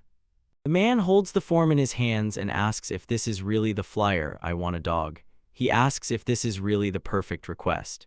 The guy reads the form and says that the reward is too small, and his girlfriend, calming him down, replies that this is just the beginning. Janet says if they want to get a high-paying request, why don't they change their base of operations? The girl asks again what it means to change the base. She says there are unusual requests and many adventurers take them on from the copper class all the way to the black. Suddenly the girl catches her breath. Apparently she remembered something. Dea asks what happened, and the girl replies, the adventurer list from Bluestria disappeared quite recently. Dea asks again, what do you mean by disappeared, and anxiously wonders if the demons caught that man. The boy says that everything needs to be thought over, but for now they will take on the application to search for the dog. The boy apologizes to the girl, says he decided everything himself. The girl replies that it's okay but insists, asking what really happened. The boy says he became interested in this request because it came only recently. The boy says that the dog they are looking for disappeared this morning near the Nanashiki forest, and the girl says that this might be exactly the place where they took the exam. The man agreed with her and said it would be bad if the impatient master went looking for him. The girl understood everything with surprise. The boy admits that maybe Janet deliberately gave them this request because if they had looked closer and thought a little. But before he could finish thinking, the girl interrupted him, noticing something ahead. Dea approaches the tree, moves closer to the bushes, and sits down, staring at what caught her interest. The boy looks at her reaction in surprise and asks what happened there. The man approaches the girl, who is carefully looking into the bushes at that moment, and suddenly notices a bunch of goblins ahead wearing hats and carrying sticks. The man suddenly realizes these are kobolds. He says they noticed them and set up an ambush. The boy admits they are very cunning, but the girl sharply turns around and tells him to look back. Suddenly, a large crowd of goblins ran up to the boys. The boy and the girl were frightened, realizing they were surrounded. Terrible kobolds sneer slyly, obviously plotting something. The man understands that these creatures are not strong alone, but in a crowd everything could end badly. He knows Dea won't be able to protect them, but suddenly decides everything is fine because he has a chance and pulls blades from his back pocket.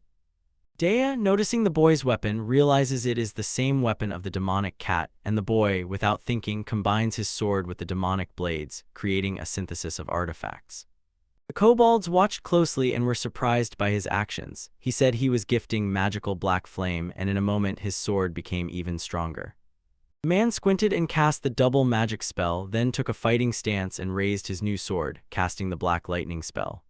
The girl looks stunned at his actions. She does not understand what is happening, but the man is already heading towards the goblin, swinging the black sword.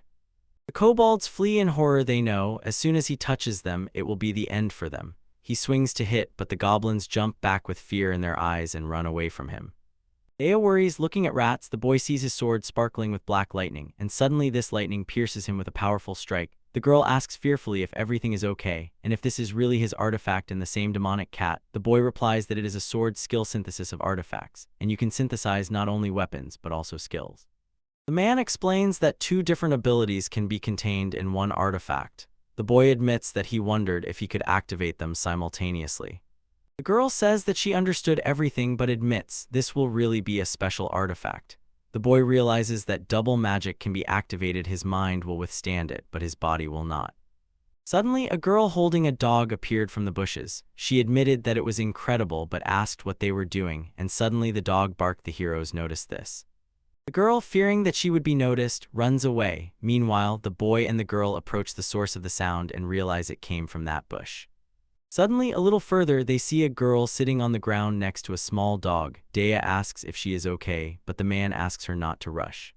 The man suddenly hides the girl behind his back, and Dea looks with surprise. She does not understand his actions. The boy says he felt something was wrong with her. Suddenly, the man says that this girl is a demon. The girl shuddered at these words and realized that she was exposed.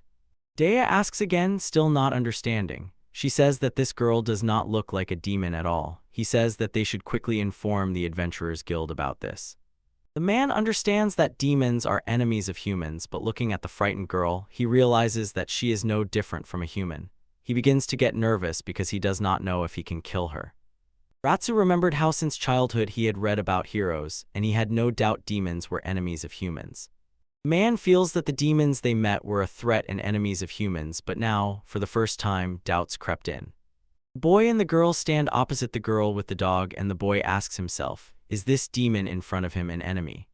The man slowly touches the sword, and the girl, noticing this and realizing that he is an adventurer, begins to tremble with horror and fear. He looks at her and does not understand if she is really scared, because from the demon's perspective, adventurers are enemies. The boy looks at the girl trembling with fear and insists that it is because of this that demons have attacked him until now, but the man admits that he feels no hostile threat from this demon, and suddenly a small dog begins to bark at the hero, protecting his friend. The little dog barks at the boy with all its might, protecting the girl who herself did not expect this from her friend. Ratsu and Dea were surprised by the dog's behavior. The man remembers every demon that tried to kill him. The boy thinks and does not understand what to do now. The man thoughtfully considers what he would do if he were a hero, and at the same time wonders what Ruby would do in this situation. Ratsu drives away unnecessary thoughts. He knows he has become a traveler, so now he must decide for himself, and suddenly he hears a small demon calling his brother. He sees the demon tightly gripping her small hands, and the doctor calling his brother for help. The man is shocked by what he sees, and after thinking again, lowers the sword. Suddenly he extends his hand to the crying girl as a sign of peace. The boy leans slightly, smiles warmly, and apologizes for scaring her, asking if everything is okay. Dea looks at him in surprise. She clearly did not expect this from her friend. The girl is even more surprised and frightened, but suddenly stands up and says that everything is fine. Suddenly realizing, Dea smiles and says that it turns out it was exactly that dog. The demon quietly replied that she looked like a lost child, so they had been together all this time. The heroes ask the girl in surprise why she is in this forest. The boy asks if she is really lost, and the demon, holding the dog and averting her gaze, says that she is not lost at all. The man says that he understands everything. He says that it is still dangerous to be alone here. Dea senses the mood and says that they will take her home. The demoness hugged the little dog and confessed that she had nowhere to go. She had no home. The heroes were surprised by what they heard. The girl sadly looks at the same lost dog and replies that it was because of him that she did not get lost, and the man froze in surprise. Suddenly, the girl puts the little dog down on the ground and says that it is time for her to go, but the dog turns back, stands on its hind legs, and barks at her, clearly worried. The demon sits down nearby and tells her not to worry. It is better if the dog goes with these people. Suddenly, the dog jumps on the girl and knocks her down. The heroes froze in amazement, watching as the little dog licks the demon as a sign of love, and the girl lies on the ground laughing, asking him to stop because she is ticklish. Dea and Ratsu also start laughing at this cute scene. The girl gently strokes the dog, and the boy asks if she wants them to tell the Adventurers Guild about her help. The girl is clearly surprised. Suddenly she was gripped by fear when she heard about the Adventurers Guild, and the boy hurriedly apologized. Of course, he would not tell anyone that she was a demon. Dea says that the girl needs to find a home, to which the man replies that everything must be done secretly. Suddenly the girl curled up in herself and sadly replied that everything was fine and that she wanted to be alone. The boy froze in surprise at what he heard, looking at the poor demoness, when suddenly he felt something. In a moment, a great dagger rushes at them. The boy, without hesitation, throws himself and grabs the girl, shielding her from the blow, but the powerful magic still hits them. The boy and the demon were thrown aside by a strong blow. Dea is terribly worried about them. The girl, looking at the unkempt boy, asks if he is okay, and he replies that everything is fine. The girl demon, confused and with fear in her eyes, asks why he helped her after all. She is a demon, to which the man, breathing heavily, answers that although she is a demon, she is not an enemy. Suddenly she remembers the man who said he loves human connections and, without thinking, reaches out her hand to the boy, intending to do something. She places her palm on his back and uses restorative magic to heal the boy. In a moment, the man gets up and sees that his wounds have disappeared. The girl asks in amazement if it is healing magic, and he cannot understand why Providence did not work. Perhaps this attack was not aimed at them. Suddenly, a stranger appears before them and says he has heard many things, then suddenly orders the boy to step back. Ratsu was completely confused. Helio stands before them and angrily scolds them. Suddenly, the boy recognizes this man. They had crossed paths in childhood. Other boys run out of the bushes and order him not to go alone. Suddenly, they noticed the boys and shouted, "Who are they?" The man asks Helio if he really attacked other adventurers, to which Helio replies that they are not adventurers. Suddenly, Helio greeted Ratsu and said that he himself had become an adventurer. The boy heard this with surprise, then laughed loudly and asked if they really lacked people to take someone like him. Suddenly, the man's mood changed, and he ordered the boy to answer why he is protecting the demon. This, the boy, shielding the girl with his back, quietly says that this child is not hostile. Helio swore and asked if you haven't read all those books about heroes, since they say that demons and humans are enemies. Suddenly, the man behind Helio asks, "Are you okay?" He says that they received a request and they were chasing this demon as a suspect in the case of the adventurer's disappearance. The boy extends his hand and asks if he can hand it over to them. Dea is shocked by what she heard. The boy admits that Janet talked about it. Suddenly, the little demon trembles with fear and tries to say something. The girl clings to the boy's shirt and with fear in her eyes says she doesn't know what's happening because it's not her. The demon asks the boy to believe her. The man grabs his weapon and says that since he doesn't want to hand over the demon, he will deal with him here himself. Ratsu was frightened by what he heard. He realized that he would have to fight him. Helio's partners ask him to calm down and ask what he is going to do. He responds with swearing and growls for them to shut up. He looks at the heroes with a stern, unwavering gaze and firmly says that he will destroy the demon. Ratsu asks Dea to protect her and Helios scolds him, says this is the last time. He warns him and orders him to get out of the way. The boy sharply grabs the sword and shouts, "I refuse to do this." Because of this, the man became even angrier and attacked him, striking with a spear. The boy blocks the blow, but the force still throws him backward. Suddenly, Helio flies in and hits him. Ratsu is thrown backward from the blow, and the man, swearing, hurls a bunch of offensive words at that boy. He begins mercilessly kicking him, ordering him not to go against him, and the man does not resist and allows Helio to strike. The man's partners shout for him to stop. Suddenly, Dea appears before Helio and orders him to stop. She stands in front of the boy, spreads her arms wide and protects him. The men ask if she is really mocking them. He loudly asks if anyone else really defends her. Helio covers his face with his hand and says that when he sees such a pathetic boy, it upsets him very much. Helio looks through his hand with a sly look and the girl turns to him. He says that the boy looks down on others. The man frowned and asked the woman if she even understands whom she is talking to. The girl raises her head, looks sternly, and says she does not know who he is, then directly asks, "Who are you?" Suddenly, the man, without answering, raises the spear. He is about to strike the girl when Ratsu suddenly appears and shields her, deflecting the blow. Helio carefully looks at the weapon of that boy and asks what kind of artifact it is. Ratsu thanks Deu, and the girl replies that she is fine because the boys must protect her above all. Suddenly, Helio's partner told the other that while the demon is unprotected, they have a chance, to which the man replied that it is not yet time. The man looks intently, and his partner wonders why they cannot do it now. Helio got angry and barked that although it has changed outwardly, inside it is the same and that changes nothing, and the men chanted the spell, "Oh, dear magic of the bloody spear." Ratsu understands that the first strike came from the one who relied on magic because it is a huge power concentrated in one point. And that boy realizes that Helio, although initially talented, gained 3 years of combat experience earlier than him. Ratsu realizes that even if his artifact is better, he still loses to Helio. The man understands that attacking directly is dangerous. Suddenly, the boy comes up with a plan and says, "I grant magic." The man takes a fighting stance, swings the sphere, and summons a spell of black lightning. The boy thinks that the first attacker will win and smash his artifact faster than he can attack. Helio slyly smiles and says that if the boy forgot about that, he will remind him. The boy took a fighting stance and said that they are actually very different. Suddenly Ratsu rushed into an attack at incredible speed. The men are stunned by his lightning speed, and he, without thinking, swings the spear and shouts that he will destroy that boy. The man dodges the blow in a fraction of a second, shouts at Ratsu, and gathers his strength. The boy, finding himself in an open position to strike, delivers a powerful blow directly on the spear and breaks it. Helio's comrades notice that his rank B artifact is destroyed. Ratsu, looking at the boy, apologizes to him.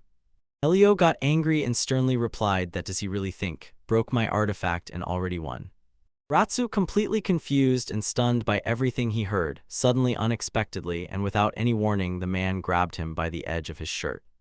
The boy, without hesitation, throws the hero to the hard ground, and then with complete contempt loudly and clearly says that in the end he, unfortunately, is not an adventurer but just a loser, like many others.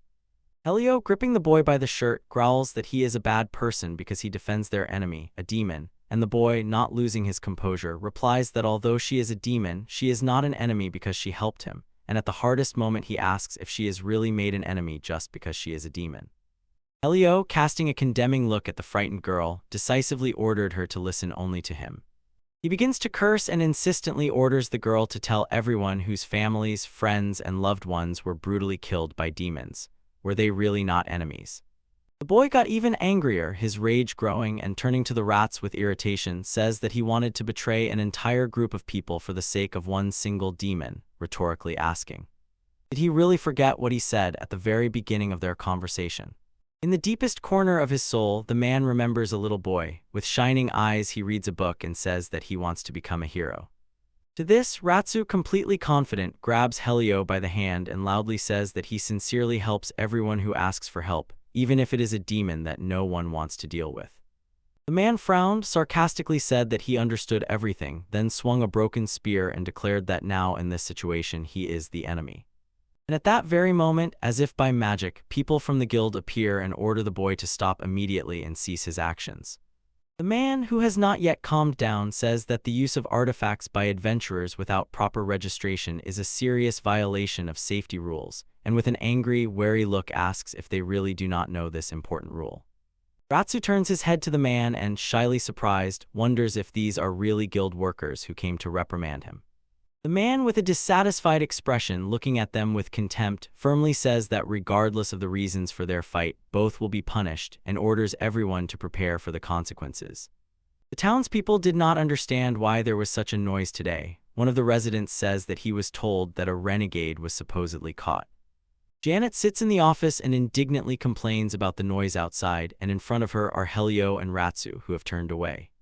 The girl says that it was a fight between adventurers who were fighting with artifacts. Our people saw it with their own eyes, and she addresses Helio and Ratsu.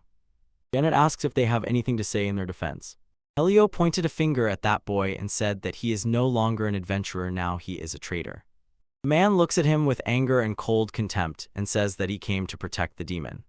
The girl turns to the boy and asks if what he is saying is true. Ratsu lowers his eyes, falls silent for a moment, and then quietly admits it's all true. Dea is outraged and worried. She says it was not like that at all and asks the boy why he says nothing. Helio turns away and steps aside, saying he thought he had the courage to fight back. The man turns his head to the boy and sharply says that he is a weakling and a crybaby who cannot even express his own opinion. Ratsu lowers his gaze, and the girl in the role of his girlfriend becomes even more anxious. Suddenly, other adventurers who were there appear and say that the boy was just defending himself because Helio attacked without reason. The partner jumps up indignantly and loudly asks if he is betraying his comrades, to which the man says that together they are friends, so he will not tell the truth and will take part of the blame. He says that Helio's outbursts are a usual thing, but he never attacked the adventurers. The man quietly admits this is the real problem. He hesitated when he started thinking about it, but if they were true friends, they would have stopped him, just like Dea. Suddenly, an employee enters the office, begs forgiveness, and addresses Janet. The girl asks if the interrogation is over. The man approaches and whispers all the information to her, to which she replies that everything is clear. Janet addresses the heroes and says that their story is essentially the same as the demons, and the girl adds that Helio and his group will be punished. They will be suspended for a week and the artifacts will be temporarily taken away. A guild member orders to hand over the artifacts. One of the adventurers begins to complain, and another pushes him and shouts for him to hurry. Helio turns to her and says that he doesn't have time to play the adventurer like he does. With a stern look, he adds that he won't be like her, and the boy understood everything. The group moves away and the girl, embarrassed, asks what he meant. Suddenly Janet opens the door and invites them to come in. The heroes walk down a long corridor, and Dea asks Ratsu why he didn't say anything in response. The man just laughed in reply, and the girl asked what he was laughing at. The boy admits that he was often asked this question. He recalls that since childhood there was a girl who always said that he is a boy and must respond to those who offend him. The man admits that it's not that he didn't want to answer, and suddenly Janet turns around and looks at the heroes. Ratsu, looking at the girl, admits that he really wanted to help her. Janet asks if he really wants to defend the enemy of humanity so that the whole world condemns him and he eventually becomes a traitor. Dea listens to the girl's words in surprise. But the boy answered decisively that he was ready. Janet says she understands everything and opens the door to the room. In the room at the table sits a small demon girl. Janet admits that they decided she is not involved in the disappearance of the travelers, to which the boy and the girl exchanged surprised glances. Dea and Ratsu are wildly happy at the girl's words, but suddenly Janet says they have another problem, and the girl adds that her life is still in danger. It seems demons are chasing her. The boy froze in surprise the moment when the girl said that is why she did not get lost surfaced in his mind. Janet says that's why they will take her with them and bring her straight to the guild headquarters. One of the adventurers near the fountain says in despair that the artifacts were taken for a week because nothing can be done. They are not friends. The man asks how long he will keep complaining, to which he has answered that they are friends and should have discussed everything, and he asks why they were in such a hurry. Helio bowed his head and did not answer. Suddenly the man turned to him who wanted to get a confession, and when he read this, his patience began to run out. He says that this article really caused a big stirring of the 7 great demons was destroyed by the hero's right hand, and this man was Helio's best friend since childhood. The guys leave the castle and Ratsu suggests moving on. There is no one here and it is quiet. Dea says that even if someone sees them, the girl has a hood and everything will be fine. Ratsu says that the guild headquarters is located in the largest city of Clearland. The girl asks if there are many adventurers there. Dea agrees, she thinks that is probably the most important thing. The girl says they will go to the head of the guild and ask for permission to live in the city, but adds that she is a little afraid. The boy reassures her, saying everything will be fine. He explained everything to her. The demon girl agrees and the man feels that everything will be fine-ish, had nothing to do with the disappearance, but suddenly they notice something. Ratsu and Dea came to their senses and admitted that they still had not introduced themselves. They finally told the girl their names so she would know what to call them. The girl awkwardly replied that her name is Shadowrin Torre. The guys were glad that she finally introduced herself. The girl asked where she lived before and answered herself that she lived on Mount Kakyo, and the boy was interested. The girl awkwardly replied that her name is Shadowrin. The girl answers that it is a place where something is always burning and blackening. The men say it is hard to live there, and he asks if she plans to return there. Suddenly the girl fell silent. The boy asks what happened, and Shadowrin trembles with fear and whispers that there is something terrible there. The boy got scared. Suddenly he realized that this was a painful topic for the girl. The man changes the subject, says it's time to eat, asks the girls if they are hungry, and Dea, noticing this, gladly agrees. The man surprisingly confidently and quickly assigns duties to everyone present, passionately says he will prepare the camp himself, and the girl, in turn, will take care of cooking dinner, to which she happily agrees without hesitation.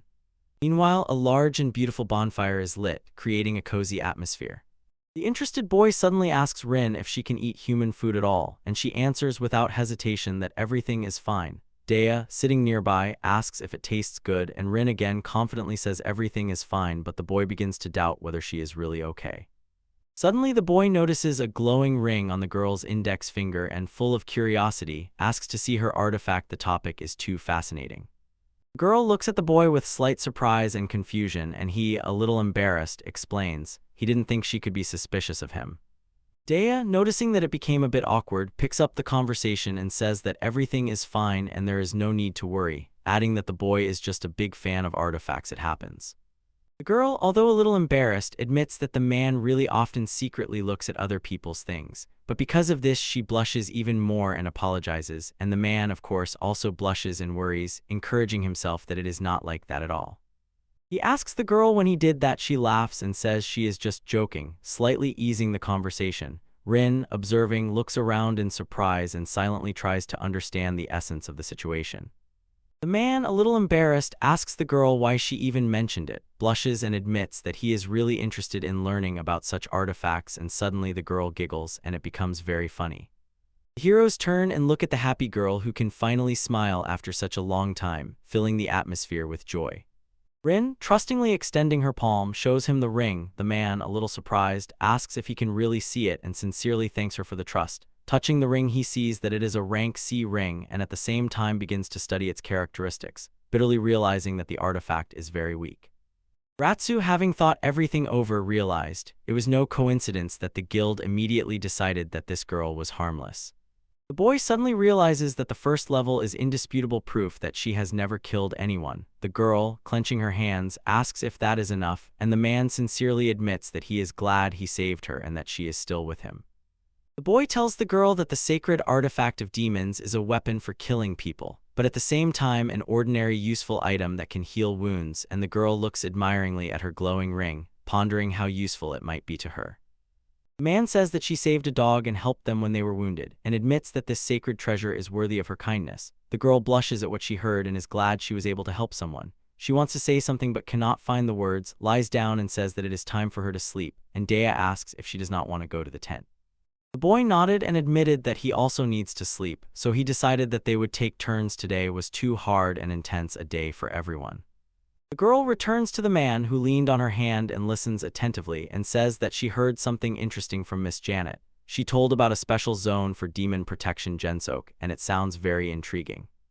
Dea, holding a hot mug with an aromatic drink, curiously asks the boy if he knows anything about this special place, and he, unfortunately, answers that he knows nothing and his curiosity only grows. The man stands up and looks at her inquisitively, asking, "What is this place you are talking about?"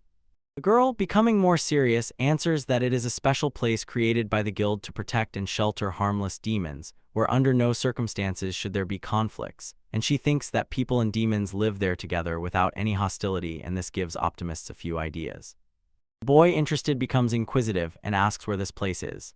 However, the girl, a little sad, answers that such a place does not exist. The plan was rejected and discarded, and it is very unfortunate. The man, putting his hand to his face, says that after today's events such a place would be just what is needed. The boy, thinking about Dea's words, presses his head to his palm and asks why she even started this conversation, to which Dea, a little embarrassed, whispered in response, "Does he really care about her?" The girl, looking at the sleeping one, whispered that it did not happen by accident, but was planned. Therefore there were people like them who sincerely wanted to help the innocent demons who were being persecuted. The man's eyes widened. He listened in surprise, as if a new thought had struck him. The girl continued without hesitation, leading to the point that even if people say they are mistaken, she still believes they are absolutely right. Ratsu, feeling a surge of joy, smiled happily and sincerely thanked the girl for her support, promising that they would definitely find a home for Rin, and this thought filled him with hope. The little girl, hearing this, blushed but still gave everyone a warm and gentle smile. The next morning, the boys set off on a journey full of enthusiasm. They briskly walked through mountains and rocks, waded through wide rivers, and enjoyed the beauty of the surrounding nature. The boys went further and further along unknown paths, and the boy noticed that today they had covered quite a distance. This gave him satisfaction from the work done and from moving forward. So the boys decided to swim in the lake to refresh themselves on a hot day. Rin, enjoying the water, asked the boy if he would join them for swimming. The girl smiled, saying a little reproachfully that the man could not go with them, and the boy just silently looked at them, embarrassed, assessing the situation. He smiled warmly and said that when they are together like this, it does not matter at all whether one is a human or a demon. What matters is that they are here, nearby. The boy thought that, on the other hand, it was also true. There are truly dangerous things, for example, cases of disappearance, and this thought would not let him go. After swimming, when the fun began to fade, Daya apologized to the boy for making him wait so long. The boy, returning to his affairs, rummaged in his bag looking for something when suddenly an ominous, disgusting laugh sounded. He looked forward in surprise and alertness, and his heart began to beat faster with anticipation. He raised his eyes and saw before him a horde of demons ready to attack them, and he became anxious. A demon with a crocodile head, smiling widely, addressed Shatoran and cheerfully declared that he had found her, but these words sounded threatening. Rin, seeing the demons, was terribly frightened. The boy, glancing at their number, was confused. Could these really be demons, and why were there so many? Seeing the girl who stood up to protect Rin, he began to wonder how they could have missed them before. The crocodile-headed demon, brandishing a sword, says with a smile, "If they do not give up the girl, he will be killed, but if he gives her up, they will quickly kill them," throwing down a challenge. Demon offers a choice as if it were a game. The boy, understanding the seriousness of the situation, takes a fighting stance and holds his still inactive sword, silently watching the demon intently and preparing for any turn of events. Suddenly, the demon, unable to restrain himself, lunged forward, ordering him to answer. The monster swung the sword and struck the air tensed. To this, the boy calmly and confidently says that the demon is too slow and it sounds like a challenge. Reptile laughs confidently, says they will see it again, swinging his sword once more, but the boy is faster. Activating his blade, he strikes the demon and cuts off its paw, shocking everyone present. The man raises the barrel to the monster's face and with sincere determination declares that he will not give him the girl and will not kill him. Looking the demon in the eyes with a serious, unwavering expression, he firmly says this is his answer and his resolve is felt in the air. Demon, horrified by the actions of that boy, in fear does not understand who is before him. He says that he was not told this, and fear grips him. Suddenly all the demons, as if by command, frightened by something, flee from here without hesitation, and suddenly another person appears, confidently declaring that all their actions are in vain. The traveler with one precise strike laid down all the demons, leaving them defenseless. Ratsu ducks behind a tree to avoid the blow, intently watches the man sitting on a branch far from him, and the traveler, seeing their confusion, apologizes and says he does not need these useless demons. The boy notices in front of them stands a snow-white boy. His skin, hair, eyes, and all his clothes, even that mysterious artifact, seem to glow with the purity of white. The man, looking at him attentively, thinks confusedly and cannot comprehend this feeling of pressure, as if an invisible force is trying to squeeze him. The boy on the branch, realizing the full scale of what is happening, admits that he is incredible and says with surprise that he prepared so many demons, but still defeated them all so easily in battle. Ritsu is stunned by the boy's words and, not taking them as a joke, asks what he means. The man asks him to come down and promises to talk calmly, and he, with a slight doubt in his voice, asks why he is so foolish to remain vulnerable. He looks at them as if invisible and smiles, saying that he will still take his tardate no matter what happens, and this creates even more tension in the air. The man, feeling the need to protect his friends, raises his sword and releases a powerful spell. Ratsu wonders what he meant by target, when suddenly Dea notices that the girl is missing and everyone is instantly gripped by panic. In a moment, Rin is in the boy's arms and the heroes freeze in horror. They realize that the girl is in danger again and begin to worry about her. Rin, with horror in his voice, calls Ratsu and Dea, regretting that they could not save her at that moment. The boy, without hesitation, throws a black lightning bolt, strikes with his sword and directs the discharge at the enemy. When the strike sounded, he noticed for a moment that the enemy was gone, and this stunned him.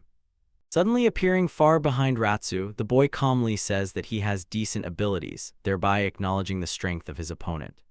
But the man says that this is still not enough. He needs combat experience, and this thought sinks into Ratsu's heart like a nail. The power inside him begins to boil. He becomes angry and shouts the girl's name, ready to save her at any cost. The boy shouted with resolute confidence that he must give up the girl, again sent black lightning and swiftly darted to different points, trying to hit him, when suddenly the enemy appeared again behind his back and with a slight mockery asked if everything was all right. Dea noticed that he acts very quickly. Ritsu turned around, not noticing how quickly the demons disappeared right under his nose, and this worried him even more. Suddenly the girl, taking advantage of the moment, breaks free from the man's grip and screams for him to let her go, and the boy says in a serious tone that he has business not only with her. He turns back to the girl, glances at the heroes, and asks if she wants him to take these two with him. The boy, smiling slyly, says they are going to Onyx. Rin, hearing this name, is gripped by fierce fear and freezes, recalling how her brother told her to run.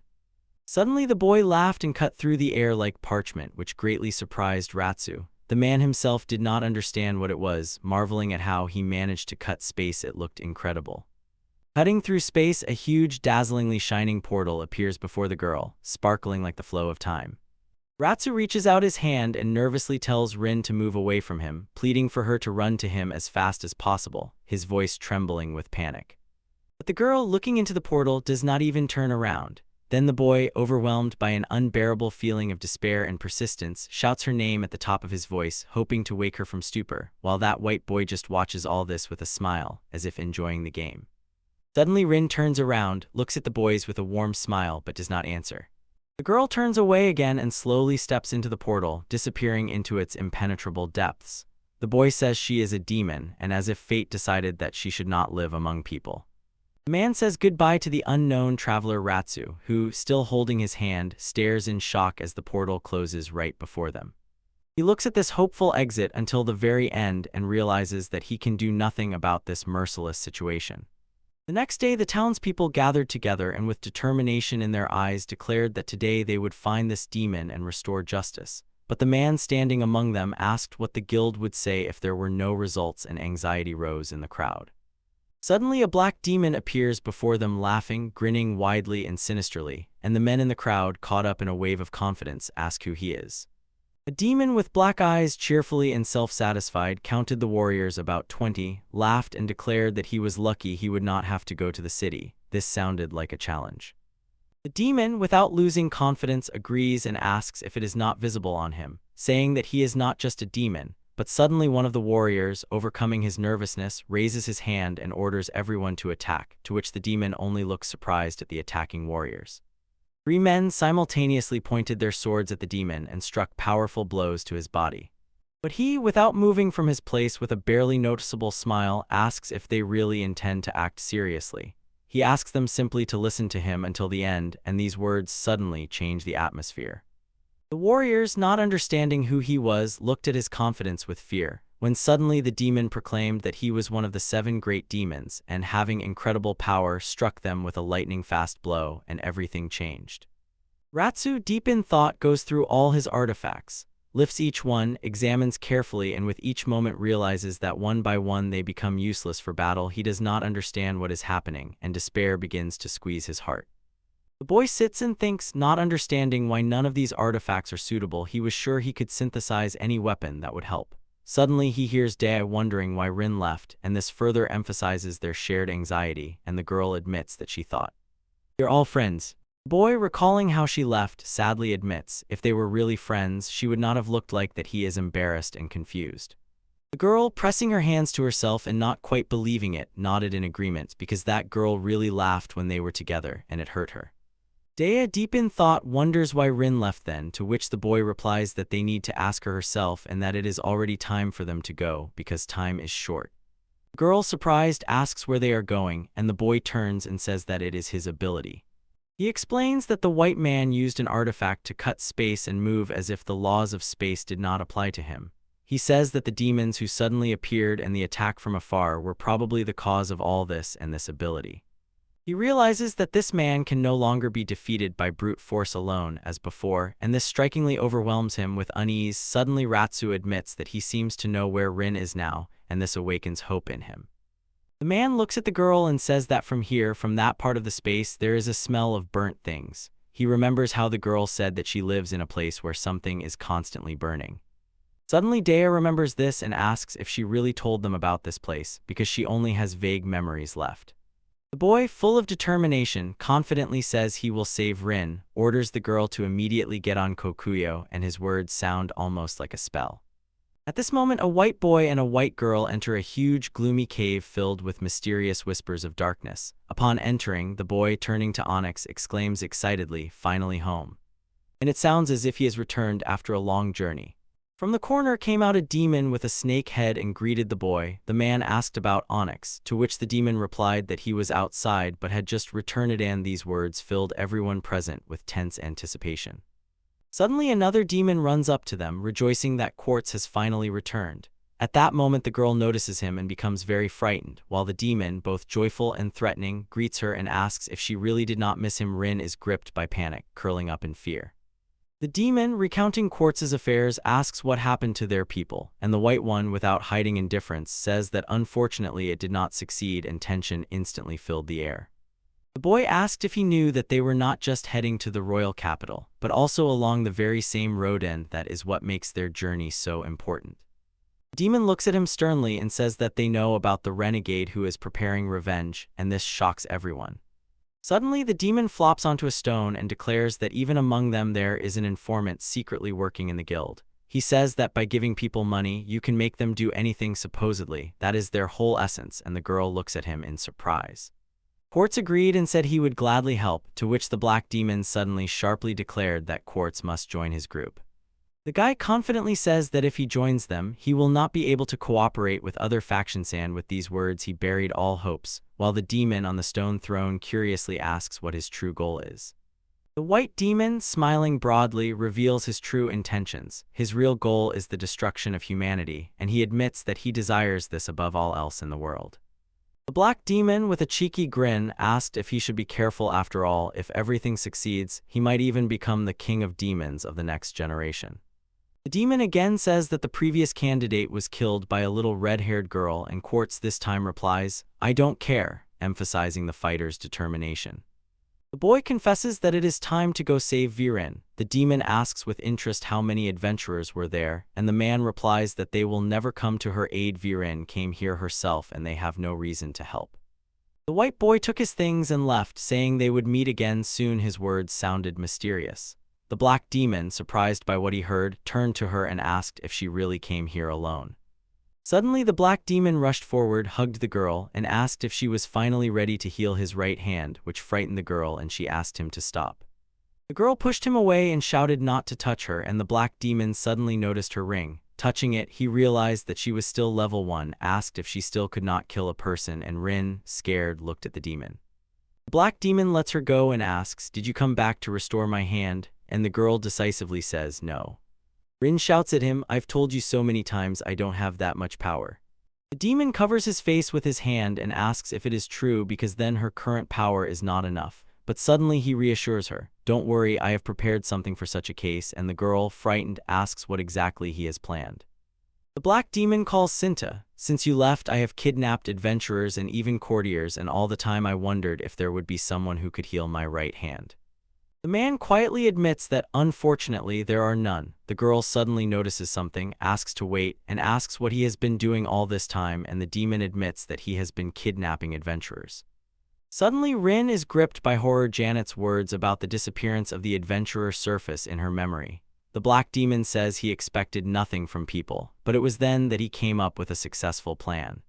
The man claims that artifacts improve when people are killed. He admits that the process is unimportant, the main thing is to destroy the person, and suddenly the girl sees a wooden cart approaching. She sees with horror that in the cart pulled by demons lie people in very severe condition. One of the demons lifts the cart and all the people fall to the ground. The girl is scared to death. Barely alive people lay before her, begging for help. Ren falls to the ground and does not dare to move. The demon asks what she is doing. The black demon with a terrible face holds the girl, says he gathered all these materials so that she would level up and restore his hand, looks her in the face and orders her to kill them. Ratsu and Daya hurriedly walked through the forest, and the tired girl, breathing heavily, apologized to the boy, saying that she was bothering him and asked him to go alone, leaving her behind. The boy turns to the girl and says that they have reached Mount Kokuyo. Ren recalls that her brother's name is Reitori and wonders why he took 2 names. Little Rin runs after her brother and asks, "Why are you called Reito and Tofru?" The boy ahead smiles and answers that people besides names also have surnames connected to their families. He asks his sister if this is really cute, then imitates it. The girl looks at her brother with admiration, agrees with him, and proclaims that from today she is Shitori Tori. Rin remembers her brother loved people madly so much that she nicknamed him Human Sane because he was interested in what is called human connections. The girl recalls that he loved her as a younger sister because they were from the same village. She admits that she adored him madly as her true, loving brother. Rin shows her brother a dark ring and he tells her that now she has her own. She happily shows off her shining ring. The boy tells about a custom. Lovers signing a contract put rings on the ring finger of the left hand, and the girl shines with happiness and says that she would also like to do the same with her brother. But the boy replies that they are brother and sister, so it is not allowed. Therefore they decide to put the ring on the index finger of the right hand, and the woman is surprised but thinks, "Why not?" The boy told his sister that thanks to her kindness she received healing magic which can be directed at people and demons, and smiling, added that this artifact was simply made for her. Rin says that it seemed to her as if this peace would last forever, but it ended as soon as he appeared. The girl in the forest sees a demon wounded by an adventurer, runs up to him and asks if he is okay. The girl without hesitation applies healing magic on him, but the demon just looks at himself and sharply runs away. Rin is offended that he did not even thank her, but the brothers say that the demon was offended and upset, so there is no point in being angry at him. The boy gently stroked his little sister's head and enthusiastically praised her for doing so well. The girl gladly agreed with him when suddenly they heard the townspeople start to get angry. The black demon addressed the girl and with a slight smile said that she was so talented. He promised that his people would take care of her, introduced himself as Onyx, and said that he came to take her. The girl hides behind her brother's back and the black demon approaches them, asking her to go with him, saying that only she can return his lost right hand. The boy stands up to protect his sister, tells the demon that, unfortunately, Shatori currently lacks such power, and politely asks him to surrender and return home. The demon thinks that since the girl cannot do it now, he needs to raise her level by killing people. The boy says that his sister does not want this, and the demon only shook his head strange. Onyx says that this is very bad because his way of communication was bad. The demon's face changes and he says in an angry, commanding tone that he is not asking her, but ordering her. The boy stands up to protect his sister, launches a magical sphere, and directs it straight at the demon. The brother orders his sister to run. The frightened girl says she cannot do it. Then the boy loudly shouts at her to run away, and she runs with tears in her eyes. Rin runs into the human village, crying out for help. The men, seeing the girl, run up to her and ask what happened. Rin, breathless from fear and the long run, implores them for help. She barely utters so small that her brother needs help, but the men, seeing the girl, are frightened by her horns. The men began shouting that she is a demon and will kill everyone. The girl, receiving no response, simply looks at them. The men order the whole village to flee, and the desperate girl begs them to listen to her. She approaches one of the villagers and begs, but that man orders his people to bring anything that even slightly resembles a weapon. They, looking at the demon, prepare to kill it, and the little demon only becomes even more frightened and worries about her brother. She hears the black demon ordering her to destroy the people, and the girl simply sits on the floor, tightly clutching her horns and trembling. The demon laughs and asks Shatorin what happened. Doesn't she want to help him? He points to the wounded and says that he prepared all this just for her.